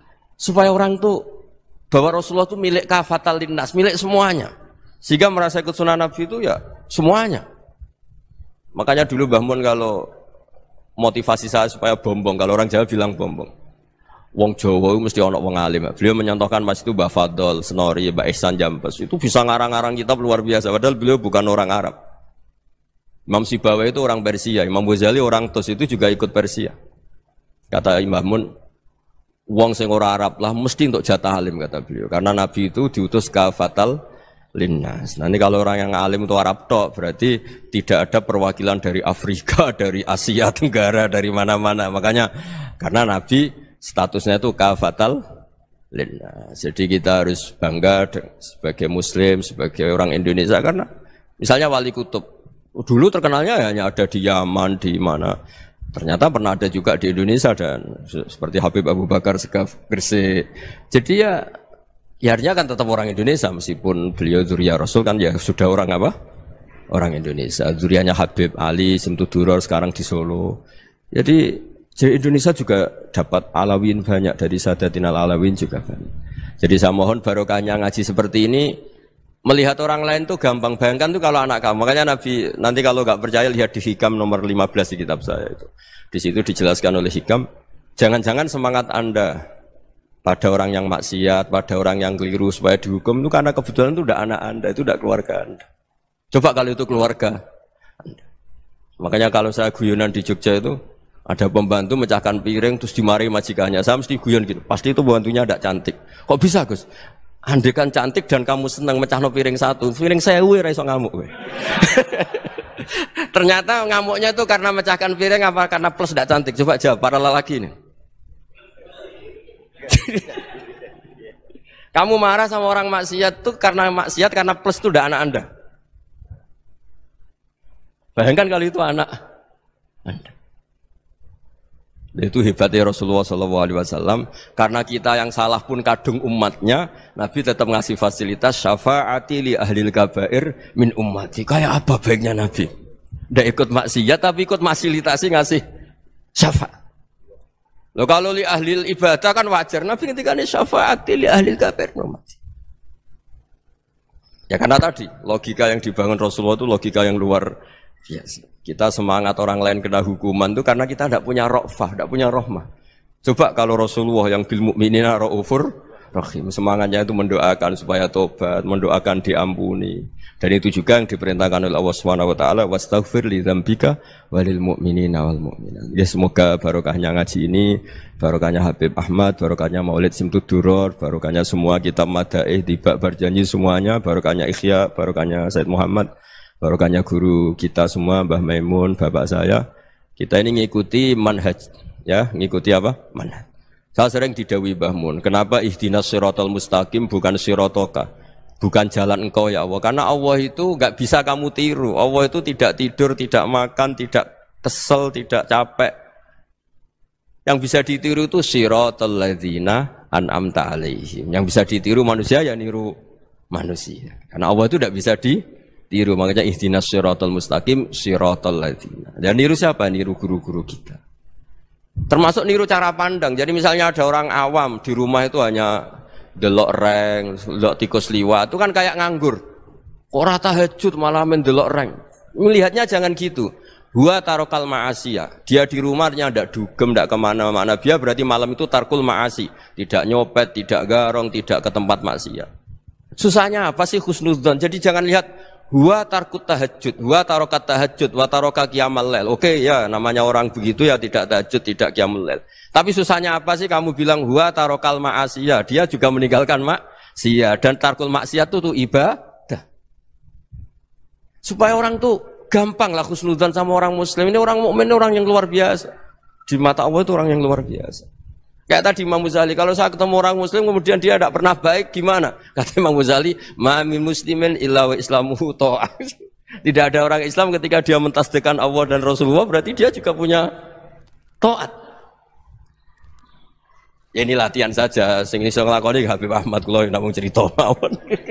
Kula cerita secara akademik, saya punya kitab, saya baca dan alhamdulillah kita paham barokahnya para guru dan supaya terbiasalah. Sebaik-baiknya ibadah husnudzon billah wa husnudzon bil mu'minin. Soal tidak cocok ya diilmoni tadi ya, namanya enggak cocok ya jangan sering ketemu.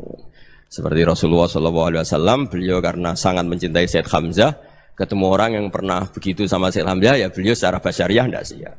Tapi beliau secara cara bahasa sekarang, secara profesional, kalau beliau seorang nabi dan harus menerima tobatnya siapapun ya diterima. Saya meskipun dengan A, B gak cocok karena dia begini-begini sama saya, tapi saya ingat dia sholat, dia baca sholawat, dia mencintai Rasulullah. Ya kita hormat. Ya soal gak cocok ya di manage tadi ya. Zuruhiban tasdid huban. Kalau gak pati cocok ya jangan sering ketemu bawaannya enak nanti. Ya semuanya itu diilmoni lah. Makanya ngendikane Ma'ruf Al-Qurhi ada yang baca Al-Kharki, mangqala fil yaumi salasa marrat aw marham umat Muhammad kutiba minal abdal. Karena semangat mencintai siapapun satu hari sering baca marham umat Muhammad, wa ma asli umat Muhammad, wa ma tajawaz an umati Muhammad. Itu mesti kutiba minal abdal. Dia pasti termasuk wali abdal. Maksudnya semangat mencintai. Ya dilatih lah. Misalnya Indonesia Power atau PLN. Andai kan tidak ada PLN itu kayak apa? Orang nggak bisa ngaji, tidak bisa aktivitas, ya barokahnya ada PLN, barokahnya jasanya. Kita sadar, tidak semua kebaikan kita ini memenuhi keinginan orang banyak. Gitu. Orang banyak ingin listrik, ingin saluran apa, dan itu kadang yang mewujudkan orang lain atau kelompok lain. Ya karena itu manfaat ke orang lain ya kita doakan. Karena khairun nas anfa'uhum linnas. Sehingga kita terbiasalah ngakui orang lain. Seperti semangatnya Rasulullah SAW, semuanya itu didoakan, semuanya diinginkan kebaikannya. Bahkan Nabi gak putus asa sampai di akhirat. Ketika Nabi lain sudah putus asa karena sudah akhirat, sampai dimintai syafaat semuanya bilang nafsi, nafsi. Karena merasa semuanya enggak punya nyali di depan Allah. Karena ini sudah akhirat, sudah finish. Tapi apa Rasulullah? Analah. Ya udah, saya sanggup mensyafaati kalian. Terus kata Nabi, fa'atiyal arsya. Saya mendatangi aras, fa'akhiru lahu sajidan, saya sujud. Wa ahmaduhu bimahamida allamaniha rabbi. Kemudian saya tetap muji Allah dengan pujian yang terus menerus. Padahal sudah di akhirat, sudah finish. Nabi dimintai syafaat masih sanggup. Karena Nabi tahu, akhirat tidak bisa mendikte Allah. Tidak bisa Allah terus bilang, ya Allah ini akhirat loh, engkau sudah tidak boleh mensyafaat. Tidak bisa. Allah tidak bisa diganggu akhirat. Allah tidak boleh dibatalkan rahmannya oleh akhirat. Allah tetap rahman rahim abadal abad. Dan Nabi tahu itu. Makanya kata para ulama, fa Muhammadun ahmadu min ghairihi. Jadi Nabi Muhammad namanya dua, yang terkenal. Sebenarnya banyak yang terkenal dua, Muhammad sama Ahmad. Ketika Nabi punya nyali memuji Allah di akhirat atau sudah di akhirat, itu fa Muhammadun ahmadu min ghairihi. Ketika Nabi lain sudah tidak punya nyali muji Allah karena sudah akhirat, Nabi Muhammad tetap berani muji Allah di saat seperti itu. Makanya ahmadu di situ kata ulama itu af'al tafdil, fa Muhammadun ahmadu min ghairihi. Kanjeng Nabi lebih memuji Allah di saat yang Nabi lain sudah tidak punya nyali untuk muji Allah di saat itu. Makanya kata Nabi fa akhiru lahu sajidan wa ahmadhu bimahamida allamaniha rabbi. Akhirnya setelah lama gitu terus Allah ngendikan ya Muhammad irfa' ra'sak wasal tu'tah wasfa' tusyaffa. Sudah Muhammad, angkat kepala kamu minta apa saat turutin, dan kalau kamu ingin mensyafaati umatmu saya beri hak apa? Syafaat. Nah, semoga semangat itu juga menjadikan kita munajat bahwa rahmat Allah tidak terbatas, harapan juga tidak terbatas. Mungkin yang sedang nakal ya kita katakan sedang. Jangan terus kamu pastikan, wah ini mesti su'ul khotimah, mesti tidak orang baik. Tidak, agama ini liman kana yarjuwaha wal yaumal akhir, selalu bagi yang punya harapan. Ya, mugi-mugi dapat barokah semua. Mantul dengan kata wassalamualaikum warahmatullahi wabarakatuh. Dalam konteks Indonesia, muhasabah itu sudah jadi perilaku ya. Karena dulu orang tua saya, guru-guru saya kalau ngandani itu, bayangkan kalau kamu jadi dia ya. Jadi misalnya kita mentang-mentang atasan, otoriter sama bawahan, bayangkan kalau kamu jadi yang bawahan itu kayak apa? Laukun tamakanah, kalau orang Arab bilang, bayangkan kalau kamu di posisi dia. Makanya guyonannya orang-orang Indonesia itu kan orang ngaramkan judi gitu, bareng dikasih tahu. Tapi yang menang anak jenengan, alhamdulillah. Ternyata ngaramkan itu karena ada anaknya. Kalau anaknya yang menang ya seneng. Meskipun itu guyonan, tapi saya punya padanan itu dalam kitab Hikam. Nabi Ibrahim itu Khalilur Rahman, tentu bencinya minta ampun sama yang namanya maksiat. Suatu saat beliau diterbangkan di alam malakut. Itu kalau di Hikam saya halaman 15 juga. Saya masih ingat betul. Mungkin kalau Anda beda halaman karena beda cetakan. Atau enggak punya kitabnya. Atau punya tapi tidak bisa baca. Nah itu jadi berbagai kemungkinan. Atau punya tidak bisa baca tapi dianggap jimat. Atau digo pencitraan. Banyak itu kaji-kaji tidak bisa baca kitab tapi di ruang tamunya kitabnya besar-besar. Pencitraan itu. Tapi ya bagus lah, nggak apa-apa untuk syiar. Setelah diterbangkan di alam malakut, diperlihatkan sama Allah. Ada orang pezina, ada orang syaribul khomri, ada orang mabuk, ada orang macam-macam. Allah tanya sama Nabi Ibrahim, bagaimana pendapat kamu Ibrahim tentang mereka yang maksiat? Kata Nabi Ibrahim, ya Allah habisi saja mereka. Mereka hidup di bumi engkau, makan rezeki engkau, kemudian mereka tidak taat sama engkau. Singkat cerita di fase itu, saya ulang lagi di fase itu, Allah nurutin. Sampai sekian peristiwa, mungkin 3 atau 4. Sudah, setelah sekian tahun Nabi Ibrahim lupa peristiwa itu, kemudian beliau diminta menyembelih anaknya. Ini versi kitab Hikam. Memang versinya banyak tentang kenapa Nabi Ibrahim disuruh menyembelih anaknya. Ketika mau menyembelih anaknya, Nabi Ibrahim ragu. Huwa samratu fuadi. Anak saya ini buah hati saya, kenapa engkau suruh menyembelih? Terus kata Allah, apa kamu tidak ingat ketika kamu saya angkat di alam malakut, kemudian kamu usul bunuh-bunuh, saya ada mempertimbangkan usul Anda, tapi kenapa sekarang saya merintahkan kamu mikir gitu. Terus, ya karena ini anak saya ya Allah. Terus kata Allah, rumang samu wong sing kon mateni gak gawean kau sing gawe kowe enak wae usul mateni. Jadi sebenarnya saya yang bikin kemudian Anda enak aja usul membunuh. Semenjak itu Nabi Ibrahim itu di eranya itu asfaqun nas, orang paling sayang sama manusia. Karena kadang kita keras itu ya kebetulan tuh udah anak kita, ada keluarga kita. Cara orang Jawa itu kan gitu ya, kalau ada perempuan terus macak yang macam-macam pakai sepeda motor cowok terus wah itu luput suwuk, semoga-moga gini. Tapi setelah dikasih tahu, niku ponakane jenengan, semoga-moga selamat. Jadi jangan-jangan kemarin ahli ma'asi itu kebetulan tuh udah keluarga kita. Kalau keluarga kita yang pernah salah pada kita, semangat kita mintakan maaf. Jangan-jangan kita didikte hukum sosial gitu. Jadi orang yang salah, kebetulan tuh orang yang menservis kita. Atau keluarga kita, atau orang dekat kita. Jangan-jangan semangat kita mintakan ampun. Tapi kalau sama orang lain, kebetulan musuh kita semangatnya minta itu kena adab. Nah ini yang nggak boleh dalam Islam. Islam mengajarkan, niru Rasulullah SAW, Nabi itu rahmatal lil alamin. Bahkan kemarin saya ngaji virtual sama beberapa habaib, ada Habib Ali Al-Jufri dari Mesir, ya. Ada Habib Alwi dari Kuitang, ada Habib Nabil Al-Musawa. Dari sekian habaib itu saya masih ingat diantaranya yang didawuhkan rahmatan lil alamin itu ketika Nabi adahu kaumuh, disakiti oleh kaumnya, dan itu mereka masih kafir semua. Itu mereka dapat doanya Nabi, Allahumma hdi qaumi fa innahum la ya'lamun. Kayak apa baiknya Nabi, orang yang menyakiti, yang melukai, tapi Nabi masih berdoa, Allahumma hdi qaumi fa innahum la ya'lamun. Sayyidina Umar dapat doanya Nabi itu yakhina kana kafiran, ketika masih kafir didoakan. Allahumma aizzal Islam bi Umar. Itu ketika masih kafir. Itu pelajaran bagi kita bahwa yang sedang tidak cocok pun itu dapat doa kita. Ya doa supaya kondisi kita baik, hari tambah baik. Karena agama ini saya berkali-kali bilang limangka nayarjuwa hawal yaumal akhir. Agama ini diperuntukkan bagi yang selalu punya harapan pada Allah Subhanahu wa taala. Saya cerita muhasabah ini tentang hubungan kita dengan Allah. Di Indonesia itu banyak orang fasik, banyak orang nakal. Ya di mana-mana orang nakal itu ya mayoritas, wa aksaruhum fasikun. Tapi berkahnya harapan. Mungkin saya kira nakal sok benda, mungkin saya kira sholat sok ben sholat, mungkin sekarang belum sakhok, belum dermawan, suatu saat dermawan.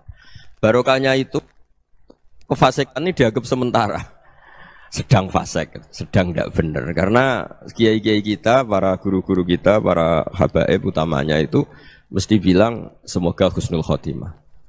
Nah barokahnya doa itu semoga husnul khotimah itu menjadikan satu pola sosial. Yang sedang fasik ini masih diharapkan jadi lebih baik, jadi lebih. Sehingga kita tidak ngambil sikap ekstrim, yang ingin menghabisi atau ingin mengadili, tidak. Karena selalu kita punya harapan.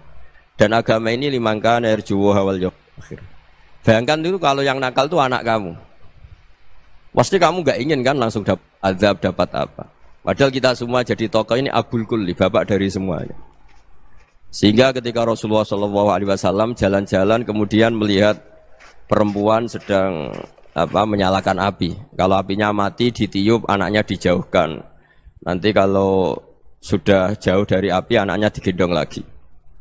Terus kata Rasulullah, matur ke semua sahabat, Aro'aitum anna hadih tarihatan waladaha alan nar. Apa kamu berpendapat bahwa perempuan ini akan melemparkan anaknya ke neraka?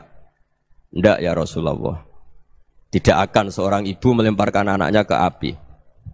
Terus kata Rasulullah, Allahu arhamu min hadih biwaladiha. Allah lebih rahman, lebih rahim dibanding orang tua ini kepada anaknya. Ini yang harus kita kenalkan terus, kita kampanyakan terus. Supaya orang hubungannya dengan Allah itu nyaman, asik.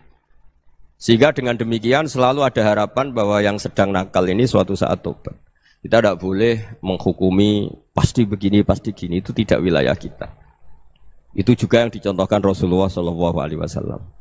Secara lahir Nabi itu nggak berkenan sama Wahsy, karena Wahsy itu salahnya salah fatal karena membunuh ahabban nasi ila Rasulillah, yaitu membunuh Sayyid Hamzah. Jadi ketika Wahsy tobat, Nabi itu nerima tobatnya. Dan ketika beliau dengan basariyahnya nggak siap ketemu Wahsy karena harus ingat Sayyid Hamzah, basariyahnya diturutin. Oke, kamu iman, saya turutin, tapi jangan sering ketemu saya. Karena kalau ketemu kamu, saya masih ingat sama paman saya, Said Hamzah. Kita bisa ngelola seperti itu. Kita tidak cocok sama orang, bagaimanapun mereka umat Rasulullah SAW, kita tetap mencintai mereka. Misalnya kalau beda agama, mereka sama-sama orang Indonesia, kita mencintai mereka atas nama warga Indonesia.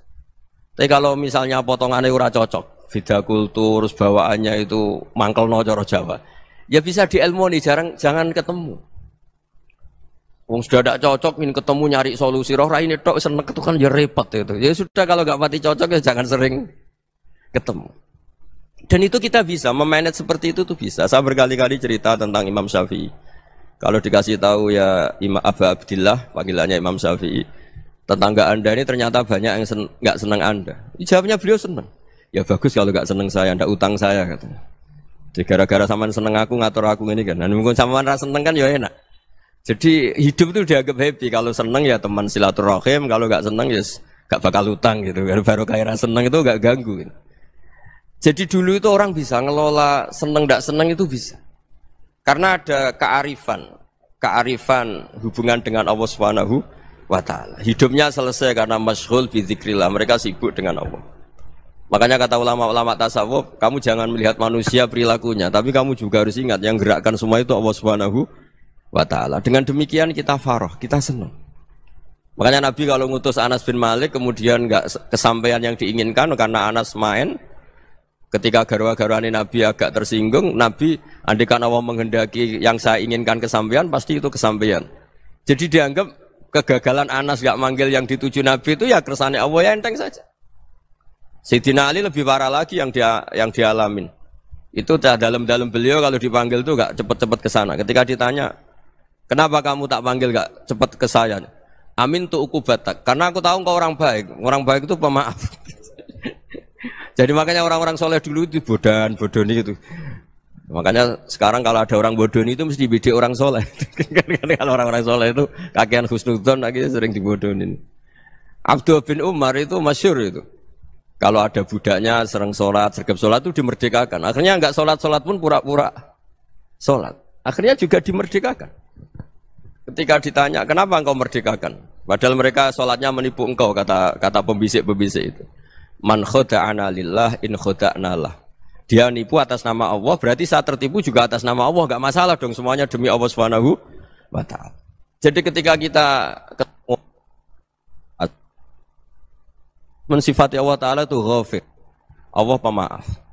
Jangan kamu gak fair untuk diri kamu nyifati Allah ghafir, pada orang lain Allah kamu sifati syadidul iqab. Jadi Allah kamu atur, kayak MC tadi ngatur saya. Jadi Allah itu apa? Kalau pada saya ghafir, kalau pada musuh saya syadidul iqab. Itu tidak fair. Kalau Anda punya harapan kepada Allah karena Allah Rahman Rahim, Allah ghafir, sebenarnya Allah pada musuh kita ya bisa saja Allah ghafir, bisa saja Allah Rahman Rahim. Sehingga kita melihat orang lain yang kita tidak cocok itu ya enteng saja. Itu min ummati Rasulillah sing tanaluhu syafa'atu, tanaluhu sa'atu rahmati, tanaluhu fair. Jangan dengan kita kayak mesti dapat rahmat, jangan orang lain kayak Allah pasti syadidul iqab. Itu tidak boleh. Sehingga ketika ada orang Badui, singkat cerita orang Badui ini kencing di masjid, semua sahabat membentak dia. Yang enggak bentak hanya Nabi tok. Saking mangkelnya orang ini karena semua sahabat bentak kecuali Nabi. Setelah dibenarin Nabi, terus Nabi nyuruh sabbu ali dhanuban min ma'in. Setelah disucikan masjid itu, dia berdoa keras sekali. Allahumma arhamni wa Muhammadan wa la tarham ma'ana ahadan. Ya Allah, yang berhak dapat rahmatmu hanya saya dan Nabi Muhammad, yang lainnya jangan. Karena yang lainnya itu jengkelin, gitu aja saya salah dimarah-marahin gitu. Jadi kalau kamu doa terbatas ya kayak orang Bedui ini, kayak orang Arabi. Apa kata Nabi? Laqad tahajjarta wasi'an. Allah yang rahmatnya luas menjadi kamu sempitkan. Karena kamu mau atur Allah hanya Rahman pada Indonesian Power, pada NU, pada kita, yang orang lain nggak perlu dapat. Itu kan kasihan Islam, karena Islam terus nggak dimiliki semua orang. Allah nggak dimiliki semua orang, Rasulullah nggak dimiliki semua orang, karena dipek NU, dipek ormas tertentu, dipek nggak boleh seperti itu. Nggak boleh takhasyar tawasian, kata Nabi, nggak boleh mempersempit zat yang rahmatnya itu luas. Ini semoga etika ini kita pakai di Indonesia. Yang sedang fase kita harapkan lebih baik. Yang sedang nggak dapat hidayah kita doakan dapat apa? Hidayah. Masyhur kan, makanya tadi saya mohon sama Habib Ali supaya Habib Ahmad supaya tetap mahalul qiyam, tabaruk sama Habib Ali di antara doa-doa di Simtud Duror masyhur itu antuqabilal mudhniba minnah bil ghufran wal musi'a bil ihsan. Jadi harapannya para habaib, para orang-orang baik dulu ya semoga yang dosa itu dimaafkan, yang sedang salah dibuka, bikin lebih baik. Nabi itu tugasnya juga gitu. Wastaghfir li dzambika walil mu'minina wal mu'minat. Nabi itu tugasnya juga memintakan ampun yang sedang salah. Nah ini cobalah jadi etika kita, muhasabah kita. Jadi muhasabah itu cara berpikir kita set, kita pikir ulang. Ternyata semangatnya seorang nabi itu wastaghfir li dzambika walil mu'minun. Semangatnya itu memintakan ampun. Orang ahli tafsir tahu semua kalau nabi itu tidak mungkin dosa. Jadi itu khitabun nabi wa urida bihi ummatu, itu khitab nabi, tapi yang dimaksud itu umatnya, karena nabi tidak akan mengalami dzambun, tidak akan mengalami dosa. Sekarang enggak, kadang-kadang kita ini kalau orang lain salah itu semangat. Kalau di perusahaan ada teman salah, apalagi pimpinan salah itu seneng. Barokahnya salah bisa ganti kan gitu. Jadi kalau mungkin di dunia tokoh juga gitu, barokahnya ada tokoh salah, kita yang jadi populer sendiri, tidak boleh seperti itu. Kita harus salimus sodri di jami'il muslimin. Jadi ini harus dilatih. Saya tadi matur sama Habib Ahmad, latihan kita jadi hidup. Nabi itu kalau resep jadi wali itu kata Nabi gampang. Kata Nabi, kalau kamu ingin disenangin Allah, ya sudah. Kalau kamu asbahta, amseta gini-gini, perasaan kamu kata Nabi, jangan punya perasaan ghil sama orang muslimin. Itu sudah wadzalika min sunnati. Makanya Nabi ngendikan la yablughni ahadun an ahadin syai'an. Ada yang baca la yuballighni ahadun an ahadin syai'an. Seseorang jangan melaporkan ke saya tentang salahnya yang lain. Fa inni akhruju ilaikum wa ana salimus sadri. Karena saya ingin ketemu sampean semua dalam keadaan salimus sadri, tidak punya perasaan apa-apa. Karena kalau nurutin membisik, nurutin informasi itu ya repot, karena orang pasti sepihak. Ada kiai yang top, datang ke kampung-kampung ning desa-desa. Kata yang seneng itu punya akhlak. Wah itu bagus orang besar datang ke kampung-kampung. Kata yang enggak seneng, wah itu jobnya kiai kecil kok diambil, itu kan ya kasihan itu kan sudut pandang. Makanya saya sering bilang, akal kita ini cukup untuk mentasdik Rasulullah Shallallahu Alaihi Wasallam. Meskipun perasaan kita kadang orang Jawa itu beda. Saya berkali-kali bilang sama peneliti dari Jogja, kenapa sih Gus para nabi itu kok poligami istrinya banyak? Nabi Dawud katanya itu berapa? Itu Nabi Sulaiman malah jumlahnya agak terbatas. Nabi Muhammad itu paling sedikit. Saya tanya gini, perempuan itu orang lemah, jadi kalau nolong orang satu gimana baik? Kalau nolong orang dua ya lebih baik, ya sudah kira-kira seperti itu.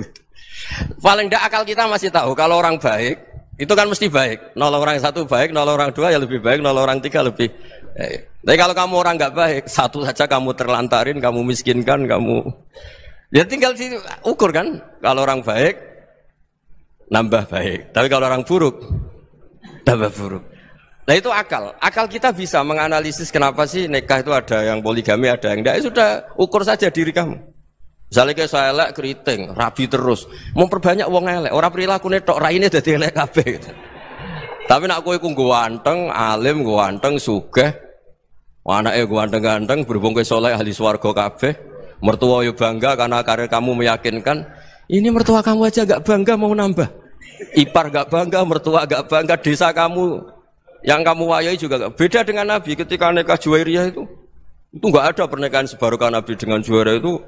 Azharu Rasulillah, di situ habis perang banyak tawanan, gara-gara jadi bisanya Nabi langsung dibebaskan semua karena Azharu Rasulillah. Sekarang bisanya Kanjeng Nabi. Dulu Abu Sufyan mangkelnya bukan main sama Nabi, gara-gara putrinya dinikah terus langsung jadi. Kalau kamu kan enggak, nikah satu, nikah lagi, satu kampung musuhnya. Karena istri pertama ya cemburu, yang kedua agak bangga. Wah itu selesai itu, di dunia wal akhirah. Maksud saya, nganalisis Islam itu harus pakai akal. Dan akal yang dipakai, ini saya bawa ke kitab Ihya, adalah pikiran-pikiran para ulama. Makanya ketika Imam Ghazali ketika ditanya, fakaifa bi muslimin fasikin asawwaha fi jami'i amri. Kalau kayak ketemu orang fasik, orang Islam tapi fasik, perilakunya enggak ada yang benar. Kata Imam Ghazali jawabnya lucu, aneh. Ma min muslimin illa wa islamuhu ta'ah. Tidak ada orang Islam kecuali dia mau Islam, membenarkan Allah dan Rasul itu sudah taatnya dia. Kok kamu tidak bisa melihat taatnya dia? Dia pikirannya kan ini pemabuk, ini tukang apa. Tapi kata Imam Ghazali, sebenarnya kamu masih bisa berpikir positif. Ma min muslimin illa wa islamuhu ta'ah. Tidak ada seseorang Islam ketika dia milih Islam itu pasti ada taatnya, yaitu tasdik pada Allah dan tasdik kepada Rasulullah SAW.